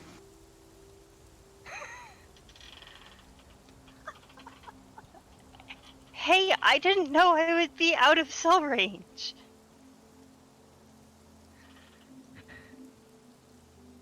I was planning on continuing to do the research and whatnot, but she does the little asterisk shrug asterisk.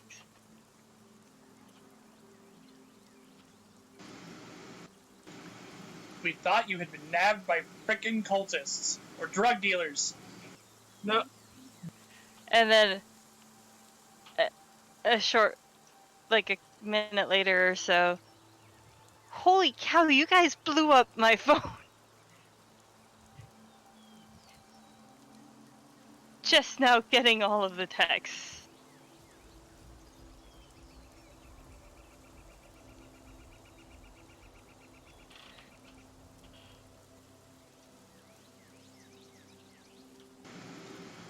Brooke does not answer. So done. But Brooke's driving her bike though, so that makes sense. She's being a responsible adult.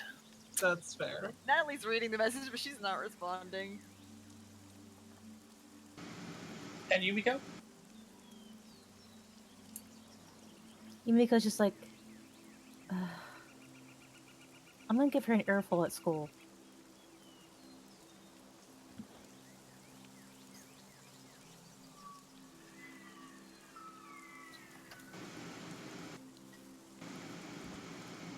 Fuck it, I'm going home.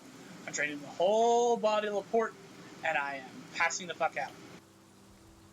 Yeah, you know what, Brooke?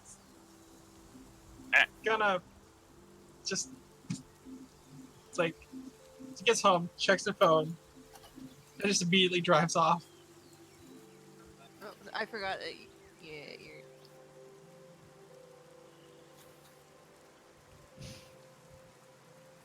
Go roleplay, woman.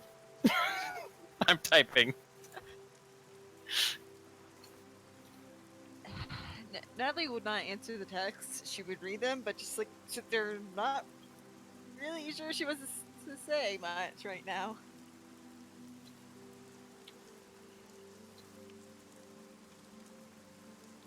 I should probably head home. Are you okay to drive? She's kind of like looks about first, just like not sure of herself. Stare at my finger. He holds up one finger. He moves it to the left. Moves it to the right. He moves it up. Tracking it apparently very well. How many fingers do you see? He holds up 3 fingers. 3. Wait. Your concern is it's nice, but I'm about as confused as you are. Oh, I'm not confused. I am stressed out.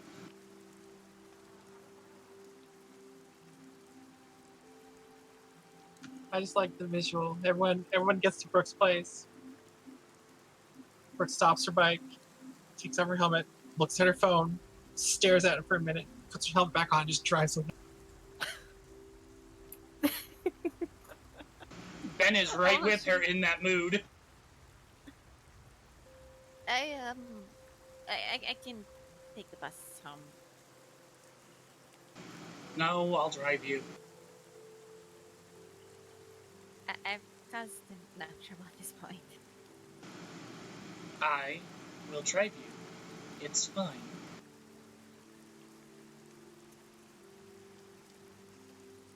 Fine. Less money I have to spend.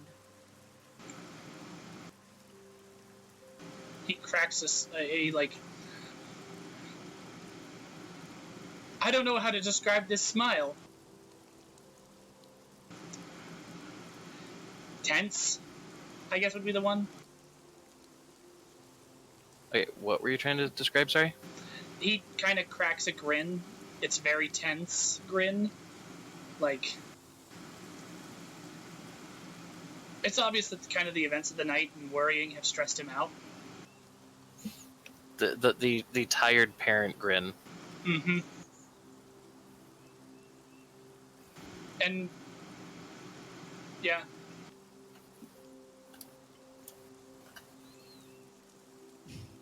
All right.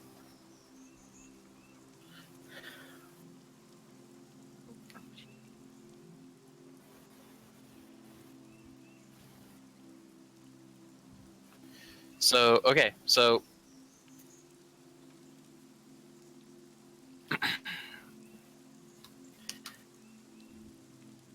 what is the plan moving forward?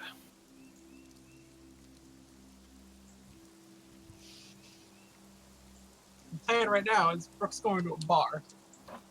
Fuck all this shit. Fuck it all. Ben is right with her, but he doesn't go and drink when he's stressed in public. Normally, he drinks at home, alone. Okay, so Ben's drinking at home. Goes to whatever qualifies as the nearest gay bar. Going to the gay bar, gay bar. Okay, I'm done. Exactly. She All put right. on her party pants. No. But that's the wrong song. I mean, I appreciate it, but all right. Go ahead and make me a presence plus socialize roll. Who's doing what? What? Presence plus socialize.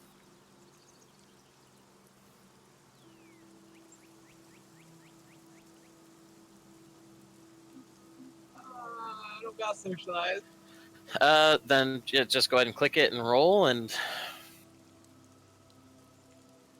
it'll automatically take out the fact that you are untrained in socialize, unskilled. We'll go with that. No one propositions to take you home. I guess Fine. I guess there is one other thing that Ben would do. Before the end of the night. Yeah. Okay. When he drops off Natalie, he actually looks over it and goes, "So, did it work?" Natalie just like stares at him for a bit. I'm not really sure. Nope. Hold on. I need you to make a roll for me there, hun. Oh boy. I need you to roll resolve plus composure. Oh boy. And we're gonna give you a -1 because of your vice. Oh boy. So you're rolling two No. Oh, two God, dice. No, not -10.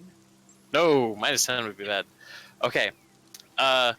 You do. If you were attempting to conceal or keep your composure up for this, or I shouldn't say conceal. If you were attempting to maintain your composure, that has gone out the window. The act of somebody finally actually asking if it worked or not. Yeah, there you go. She does not look okay about it. I don't know. I really don't. I don't. It was weird. It was really weird. There was this bird.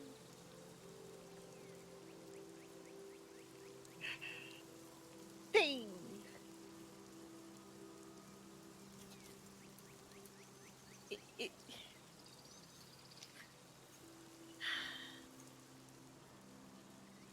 It was there, and it talked.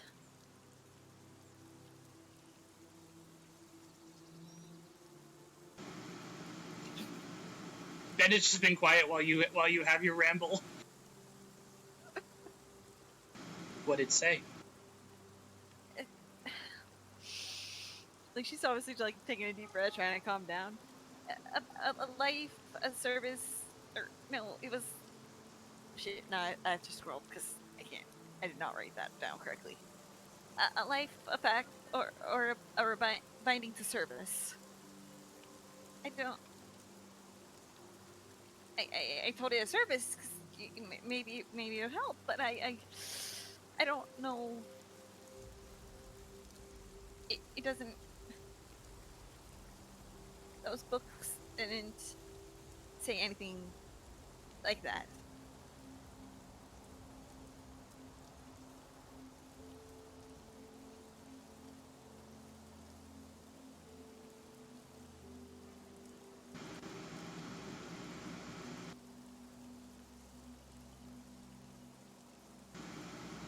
So,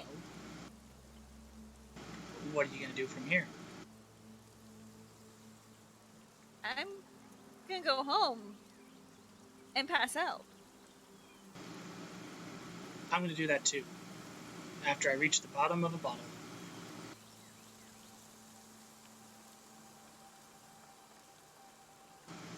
She just kind of like just turns about face, just heads into the apartment building because she doesn't really want to deal with more freak out.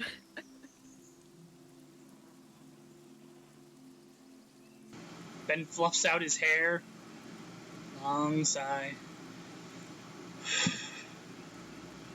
Today's just been a bad trip.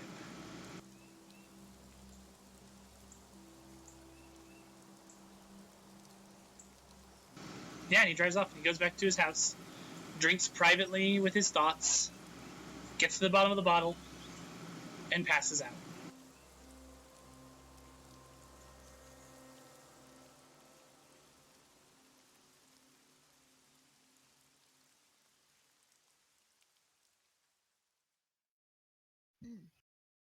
All right, and that's where we'll call the end of that day. Unless Yumiko has anything that she would like to be adding in. No. Okay. All right, so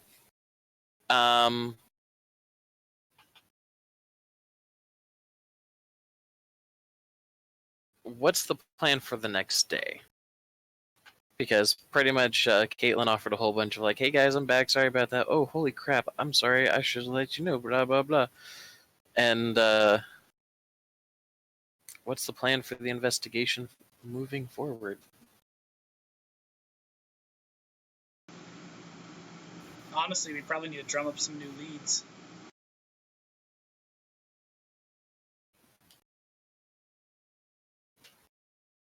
So you guys going to have another club meeting?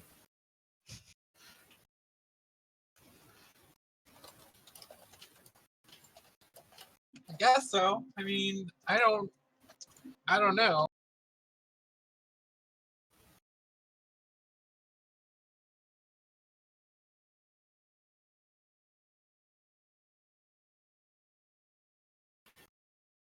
All right, so who's hosting?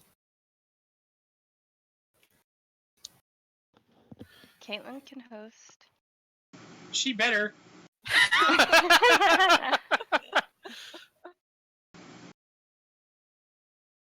Apartment is not huge, but it is also by no means tiny. For sure, we kick out the roommates. Put a sock on the doorknob. Kick Ben out.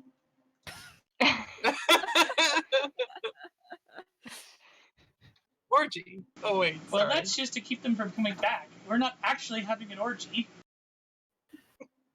On a more mechanical note. We're not. Oh, On a more mechanics note, Casey. Mm. You indulged in your character's virtue of hope. You recover all of your willpower points at the end of the day. Yeah. You're back up to 3.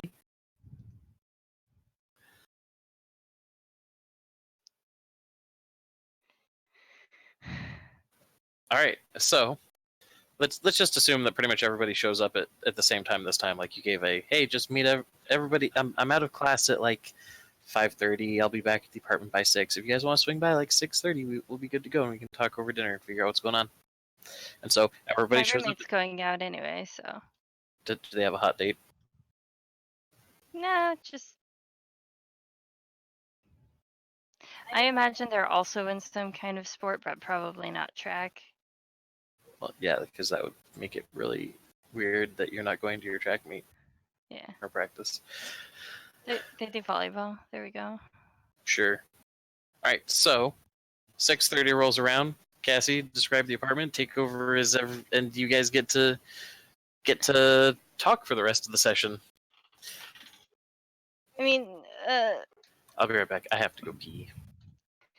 my apartment's fairly standard, the whole white walls because we can't paint, and basic beige carpet. Has 2 bedrooms. She's got so there's a fireplace in the apartment, but that's covered by her desk with her computer set up with 2 monitors plus her laptop has a little place over to the side.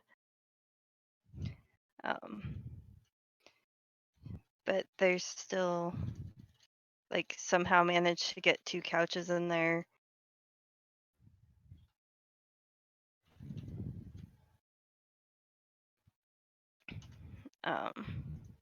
Kitchen's a galley kitchen. It looks like a college student's apartment. But the couches actually match.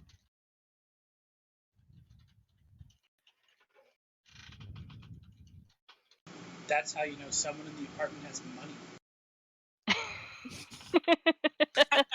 right. Or they found it on the side of the road and it just happened to look good. No, she has money.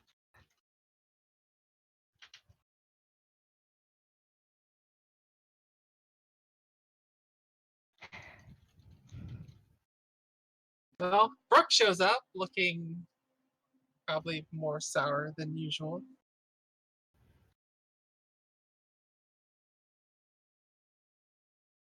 Caitlin opens the door. She's wearing short shorts and a t-shirt.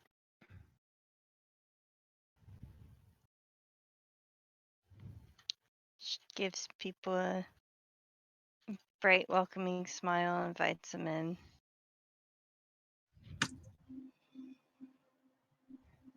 She does have the nerve to look rather apologetic. Shit. Natalie's probably actually the last to arrive this time. Okay. Brooke might be the first unless someone comes early. She's very much for the whole being prompt.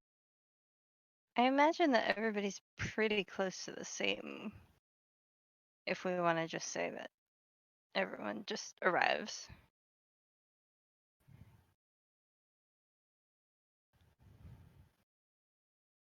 Unless anyone is seriously late.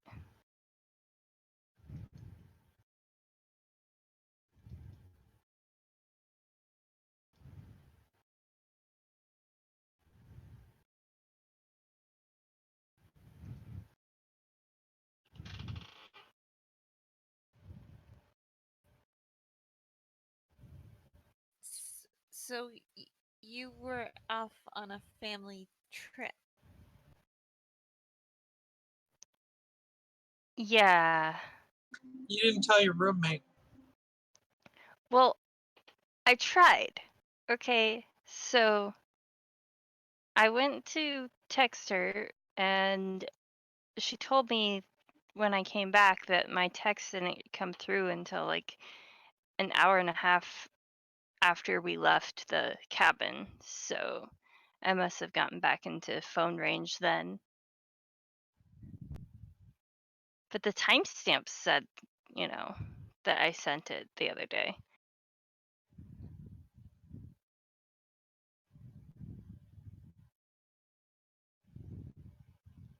Right, but you didn't think maybe you should have told us? I was like I said, it was a trip that I completely forgot that I was going on. And then I was, going to tell you and everything. But I went out of cell phone range or my phone was messing up. I'm not sure which one of them happened first. Like I said, my roommate got the text after we left. What?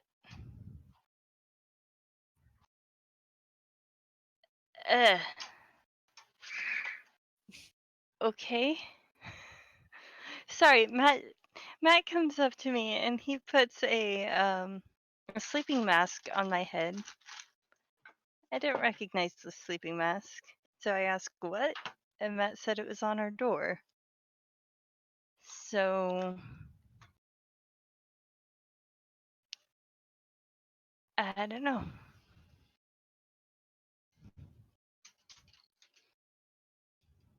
Maybe my parents want to spice up our bedroom life. And Josh, as far as not being able to roll 2 skills at once, just put one of them in as the modifier. Because you have dots in both, so it's not like you're getting any penalties anyway.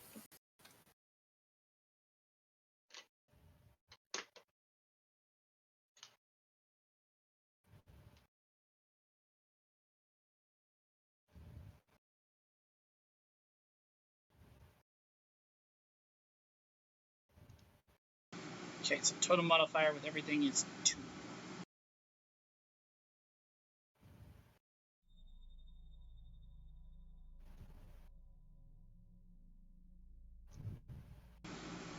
And it holds true. The more dice you roll, the less successes.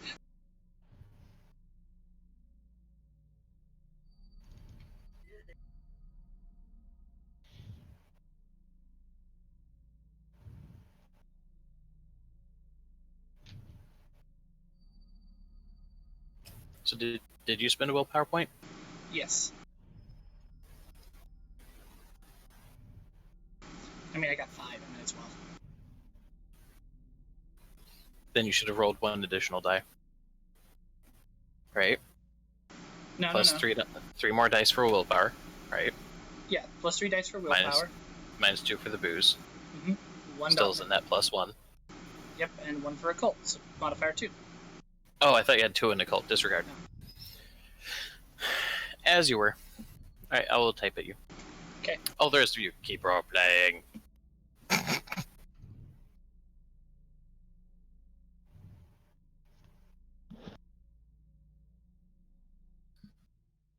You didn't miss anything major. At least. That's true. You really did. We wasted a whole bunch of time in the woods. Nothing else happened.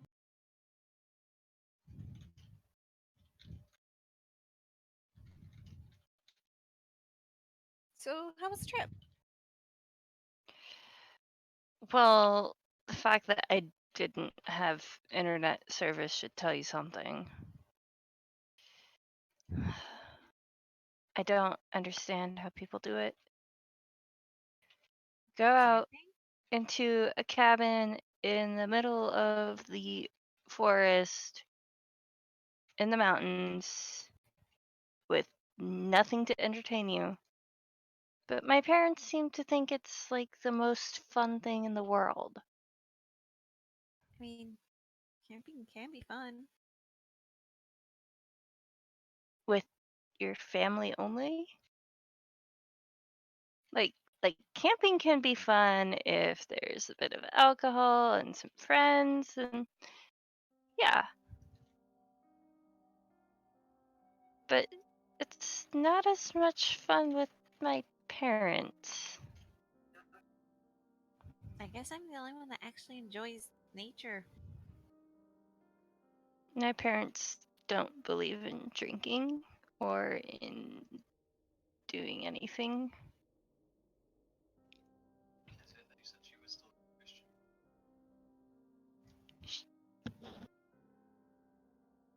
I heard that.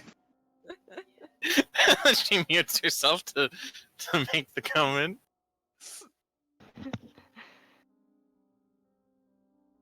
She is. The only Like I said, camping don't I've believe, but she drinks and she, is figuring out her own faith, which is currently, a lot to take in considering the whole Matilda thing. the only camping I do is alone.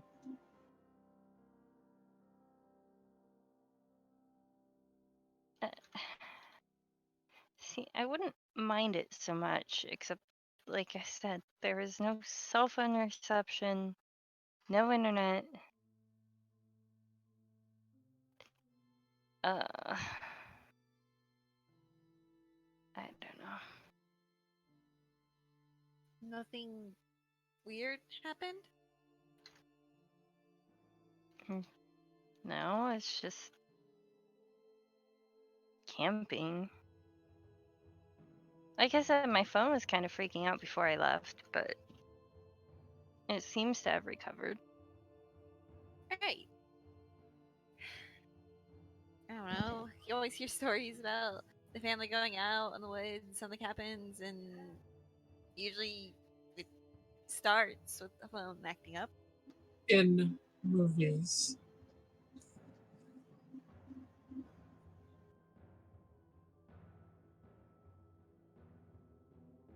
This is real life. Casey, did you see this thing I sent you? Yeah. Okay.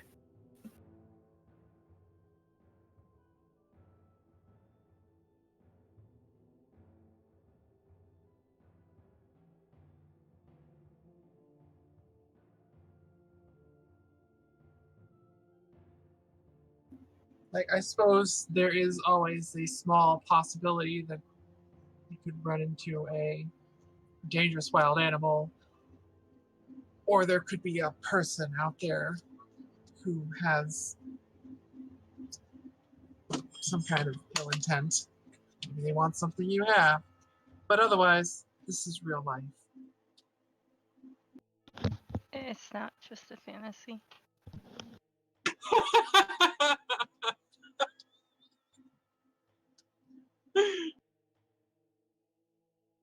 Nightly just not like she's looking at the ground again, just like not really dealing with this.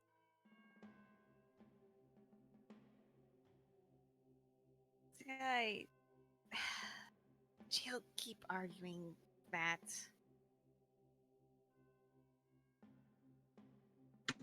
I'm gonna keep arguing with it until you grow up and act like an adult.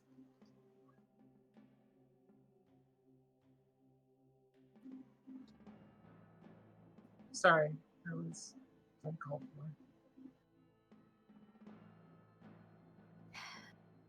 It's okay.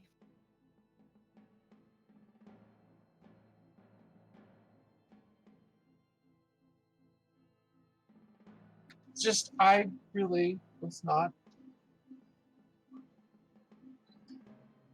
too keen on the little field trip we took last night. That was dangerous and stupid. Did I hear something about drugs? Well, I did not say drugs.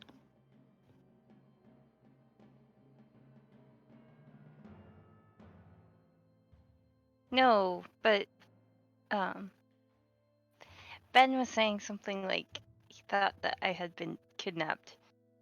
Oh, drug dealers, yeah. Yeah, we hadn't heard anything from you. And considering what we've been looking into. But I don't do drugs. Why would drug dealers kidnap me? Because apparently Matilda did a bunch of drugs in the woods because she thought it would give her mystical powers or something. And you disappeared, so we were afraid maybe you had found something, gotten a little too close to someone's dealer who didn't like you snooping around. At least it was a possibility. Well, I definitely wouldn't go find a dealer on my own. Have you seen me? I don't, to be fair, don't really know you. I've seen you around. You're another student here. That's about as far as that really has gone. But yeah, I definitely don't do any drugs. Like, first of all, I don't believe in it. And second, like, that could seriously mess up my scholarship here. You have no idea. Yes, it certainly could. Just like it could also get some people fired. Natalie just shifts uncomfortably.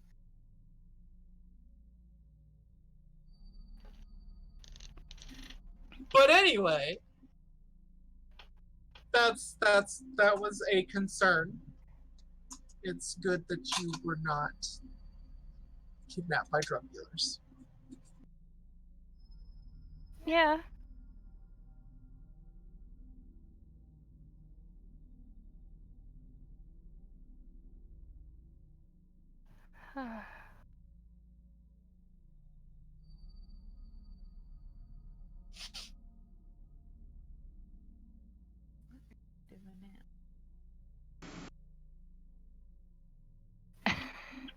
Brooke's just over here making everything awkward for everybody.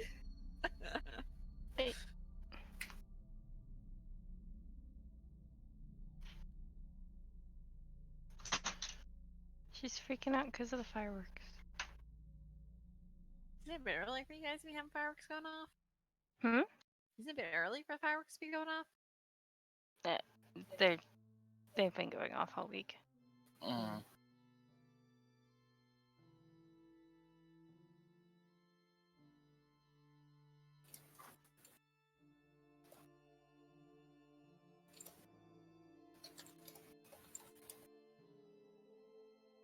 So,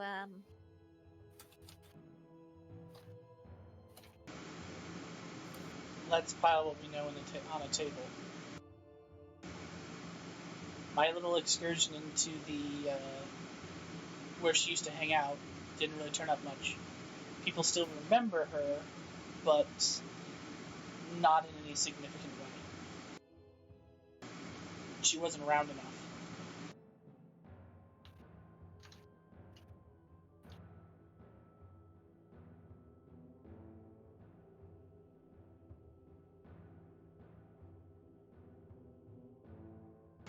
And no one's seen her since her disappearance.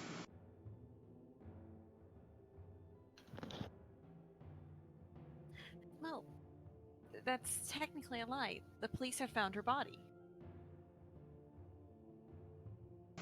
Well, no one in that culture has seen her. Also, did the police find her body? Matilda's? Yes. Um, Because they kept saying The- she disappeared. the like autopsies are not public record. What they had listed it as was that she had been found deceased. Okay. I'll be right back. I have to go deal with the dog before she rips apart the screen because she's fucking stupid. Okie dokie. Okay. Did any of your excursions turn up anything?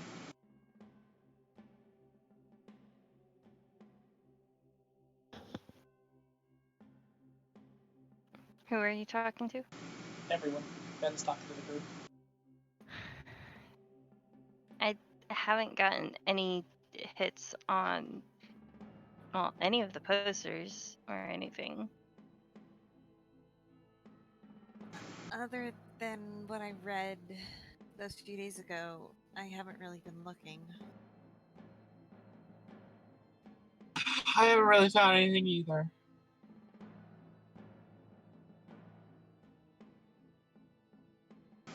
What about you, Yumiko? She just shakes her head.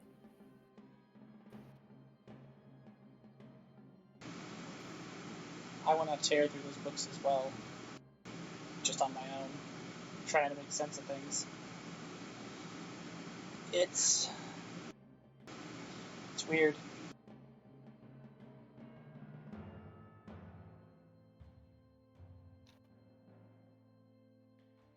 What's weird? Like just not being able to find anything, or No, what you like found? what her notes and everything. They're like that little thing you did, Natalie, wasn't like a new thing. It wasn't something that someone came up with. That's a cross-reference of at least stuff I haven't even thought about since high school. Back in the old, myths and legends part of world history.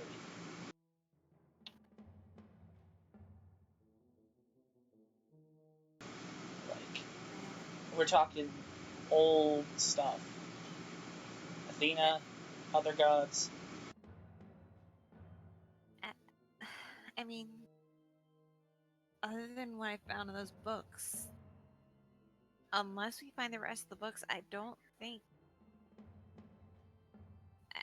really know if we can figure out more.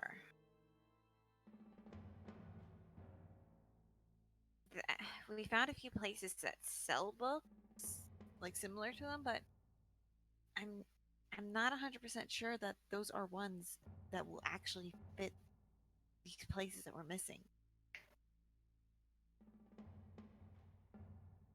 It's more than what I got. I went on a tear looking through stuff from the school. If any frats or sororities had, like, sorry, that's Josh screwing up. Greek traditions. If maybe one of the departments had even so much as an Athena statue, nothing. So this is all on Matilda, where she got the ideas to do this, at least. So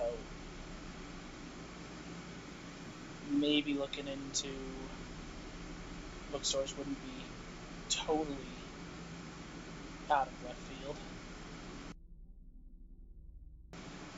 I guess, and I'm nervous to even say this, I could also contact the guy I bought the stuff from, see maybe if we can track down a supplier, but that might... That's getting into investigating into someone's business, I think. Might get us in trouble. You try that, and we will be in the case of probably you going missing because some drug dealer doesn't want you knowing.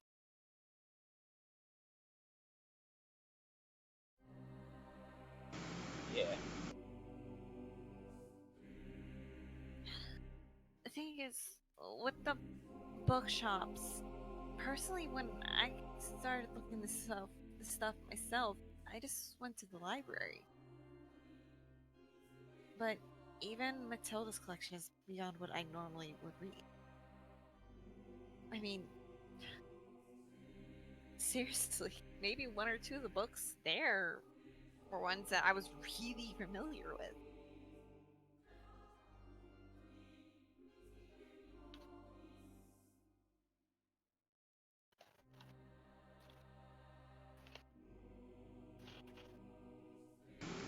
Yeah, I don't know what else to do other than continually kick bushes and see if more people know her.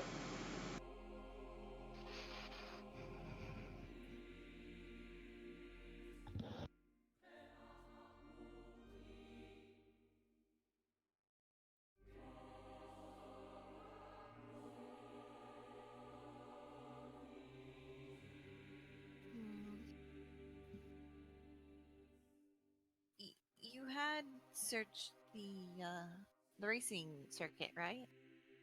Yeah. And that didn't come up with anything? Like I said, people remembered her, but she wasn't there often enough to get real personal with anyone or have anyone know where she went.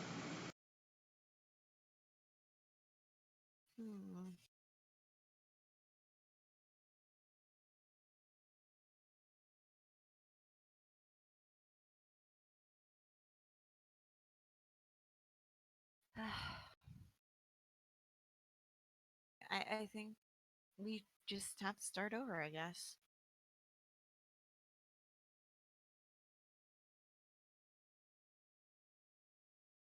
From where?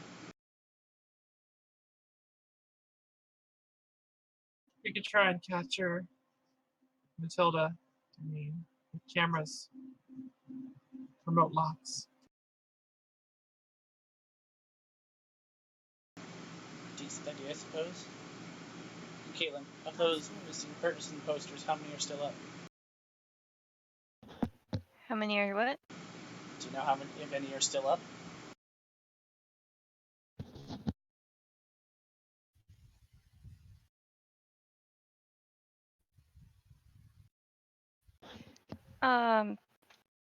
I don't know. I just got back last night. I haven't looked at all of them, but I can't imagine why they'd be taken down. Well, I haven't taken any down.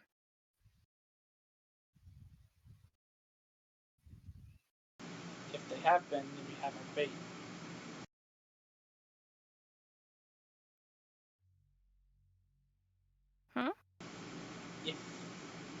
If she's deliberately trying to erase her presence from the school, right? That means a bunch of missing persons flyers with her face on them. Not something she wants around.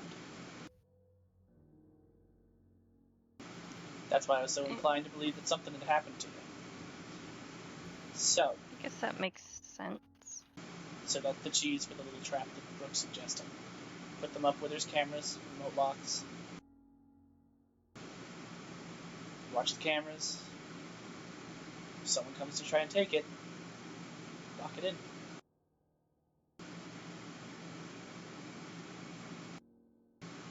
Is that what you're going for, Brooke?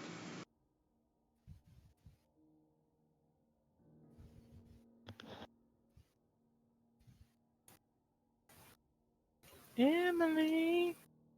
What?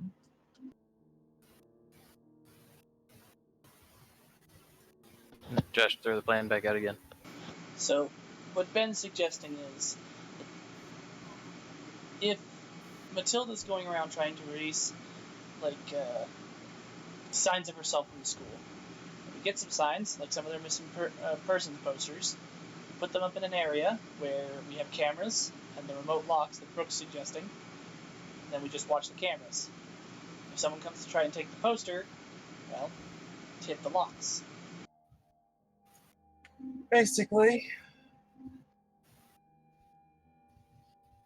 obviously we need something to bait her, or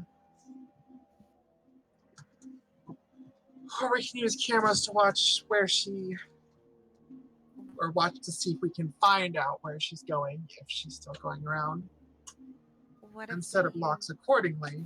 But baiting the trap would probably work better. What if we used more theology books?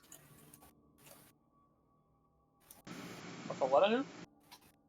We set up another one of those like get-togethers with students and have them bring books.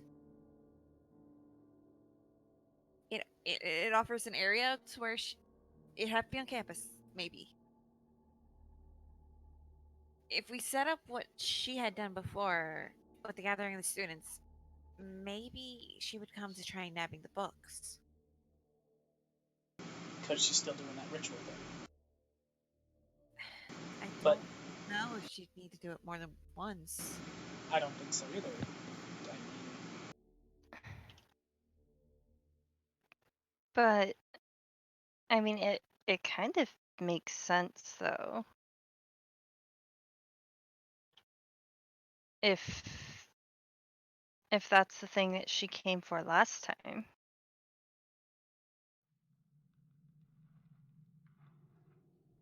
Like, as long as they weren't, the same books, I wouldn't imagine she'd like to come for the same books. now, Brooke, I do have a question. Those remote locks, once they're engaged, how quick is it to get them unengaged and re-engaged again?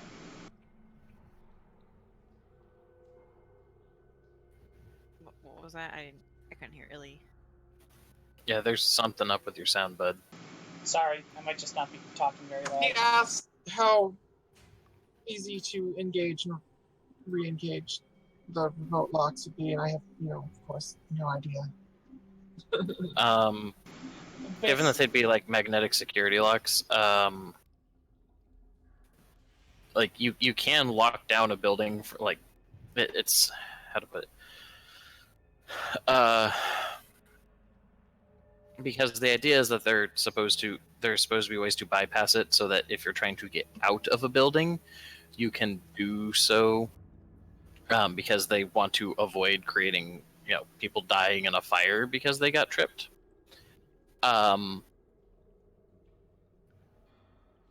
But let's see. So there's a couple ways to do it. If you just did it as normal, getting out of the building from wherever you were would be really easy. But if you had somebody who knew how to do a little bit of somebody who knows how magnets work, who knows how to work some electricity, electrical wiring and whatnot, you could probably jury rig them to pretty much work in reverse. Like, it'd be harder to making it harder to get out versus harder to get in. Well, what Ben was basically asking or hinting at was, does someone need to be in the trap too?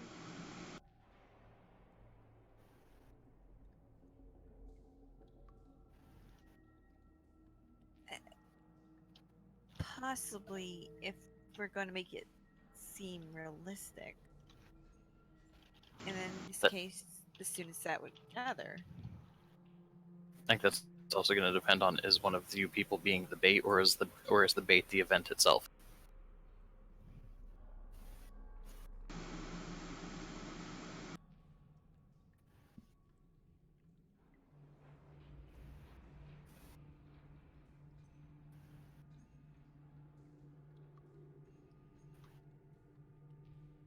At this point, actually, Natalie will look at Brooke as expecting her to like shoot down the idea. Sorry, what was that? The idea that's being like offered. Natalie's gonna look at Brooke like expecting her to like shoot it No, down. no, sorry, what was the idea?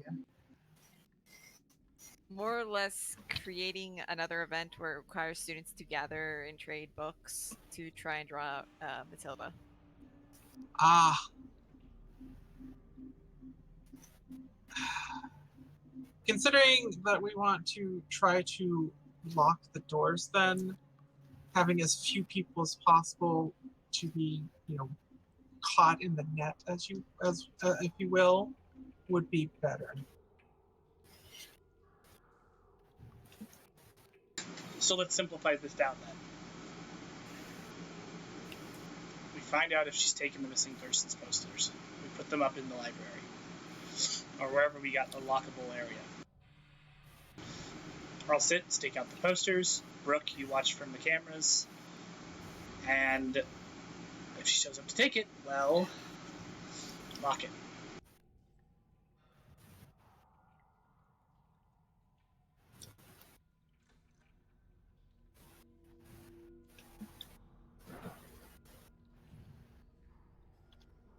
If it may help, I could be in the room and whatnot. It's not too unheard of me heading into buildings just to cool off. Why you specifically? I at least remembered talking to her.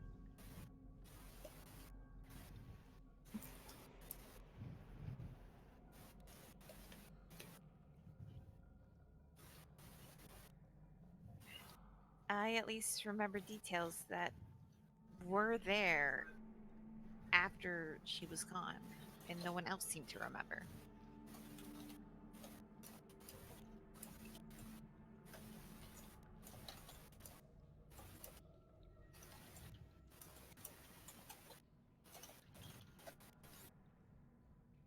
And truthfully, it's going to look more natural for me to be on campus.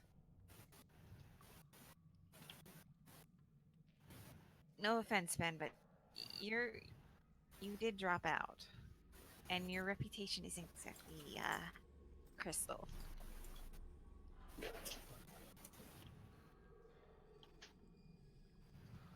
He gives a shrug.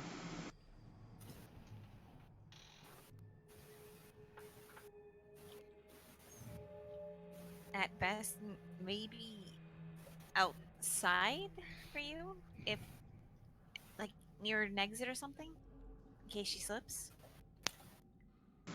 Maybe.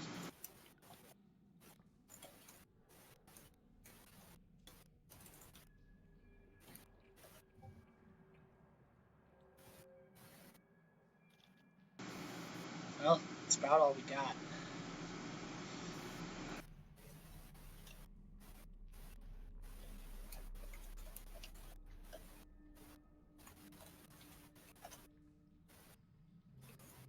Natalie just takes a moment, like looks behind her, confused, but just like kind of returns to the conversation.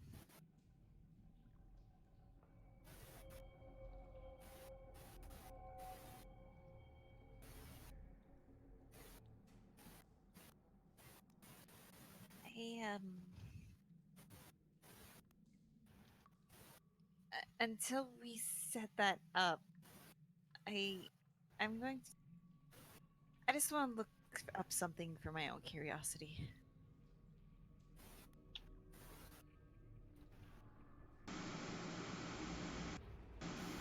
Okay. It's probably not important, but just I feel it needs to be done.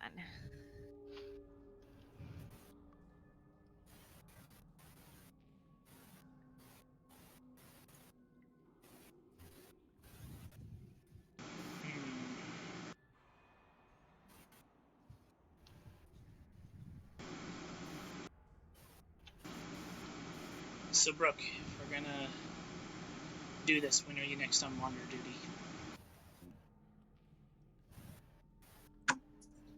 What was that?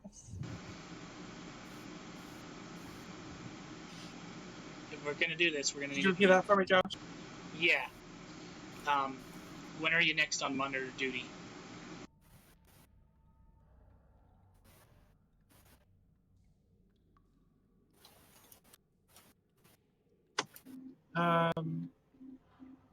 Most tomorrow and Thursday.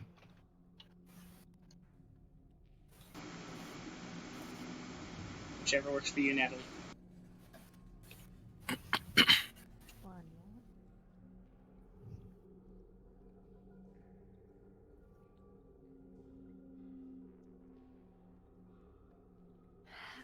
moment. What was that?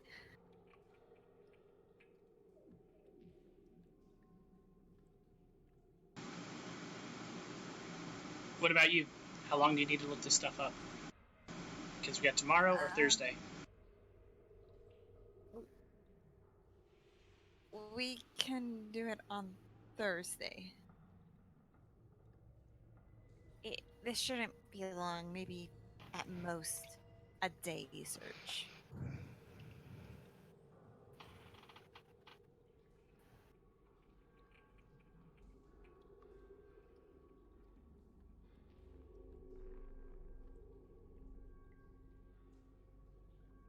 Okay then.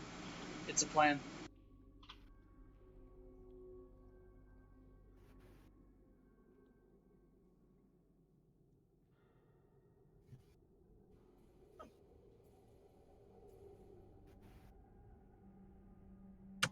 All right, I guess we're set that up then. In the meantime, let's look into those bookstores. Okie dokie. What's Yumiko doing during all this? Just listening.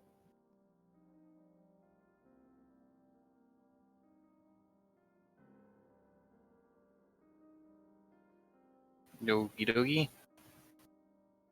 So it sounds like we're doing some more research and then staging a... The Matilda trap. Yep.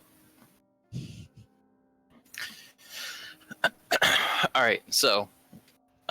given that it's 9:20 here, so midnight 20 for some of the other folks, do we want to go ahead and call it here, and then we can spend the week doing some off-screen rolls and doing some planning for trying to figure out how this is going to work? Yeah, that's probably best. Alrighty. Well then, does anybody have anything they want to throw into this before we do wrap it up? Nope.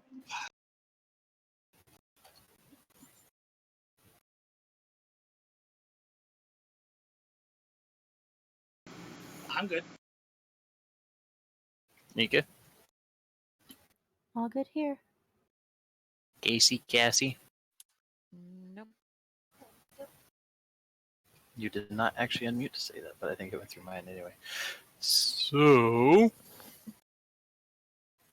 Well, say goodnight, everybody. Night, everybody.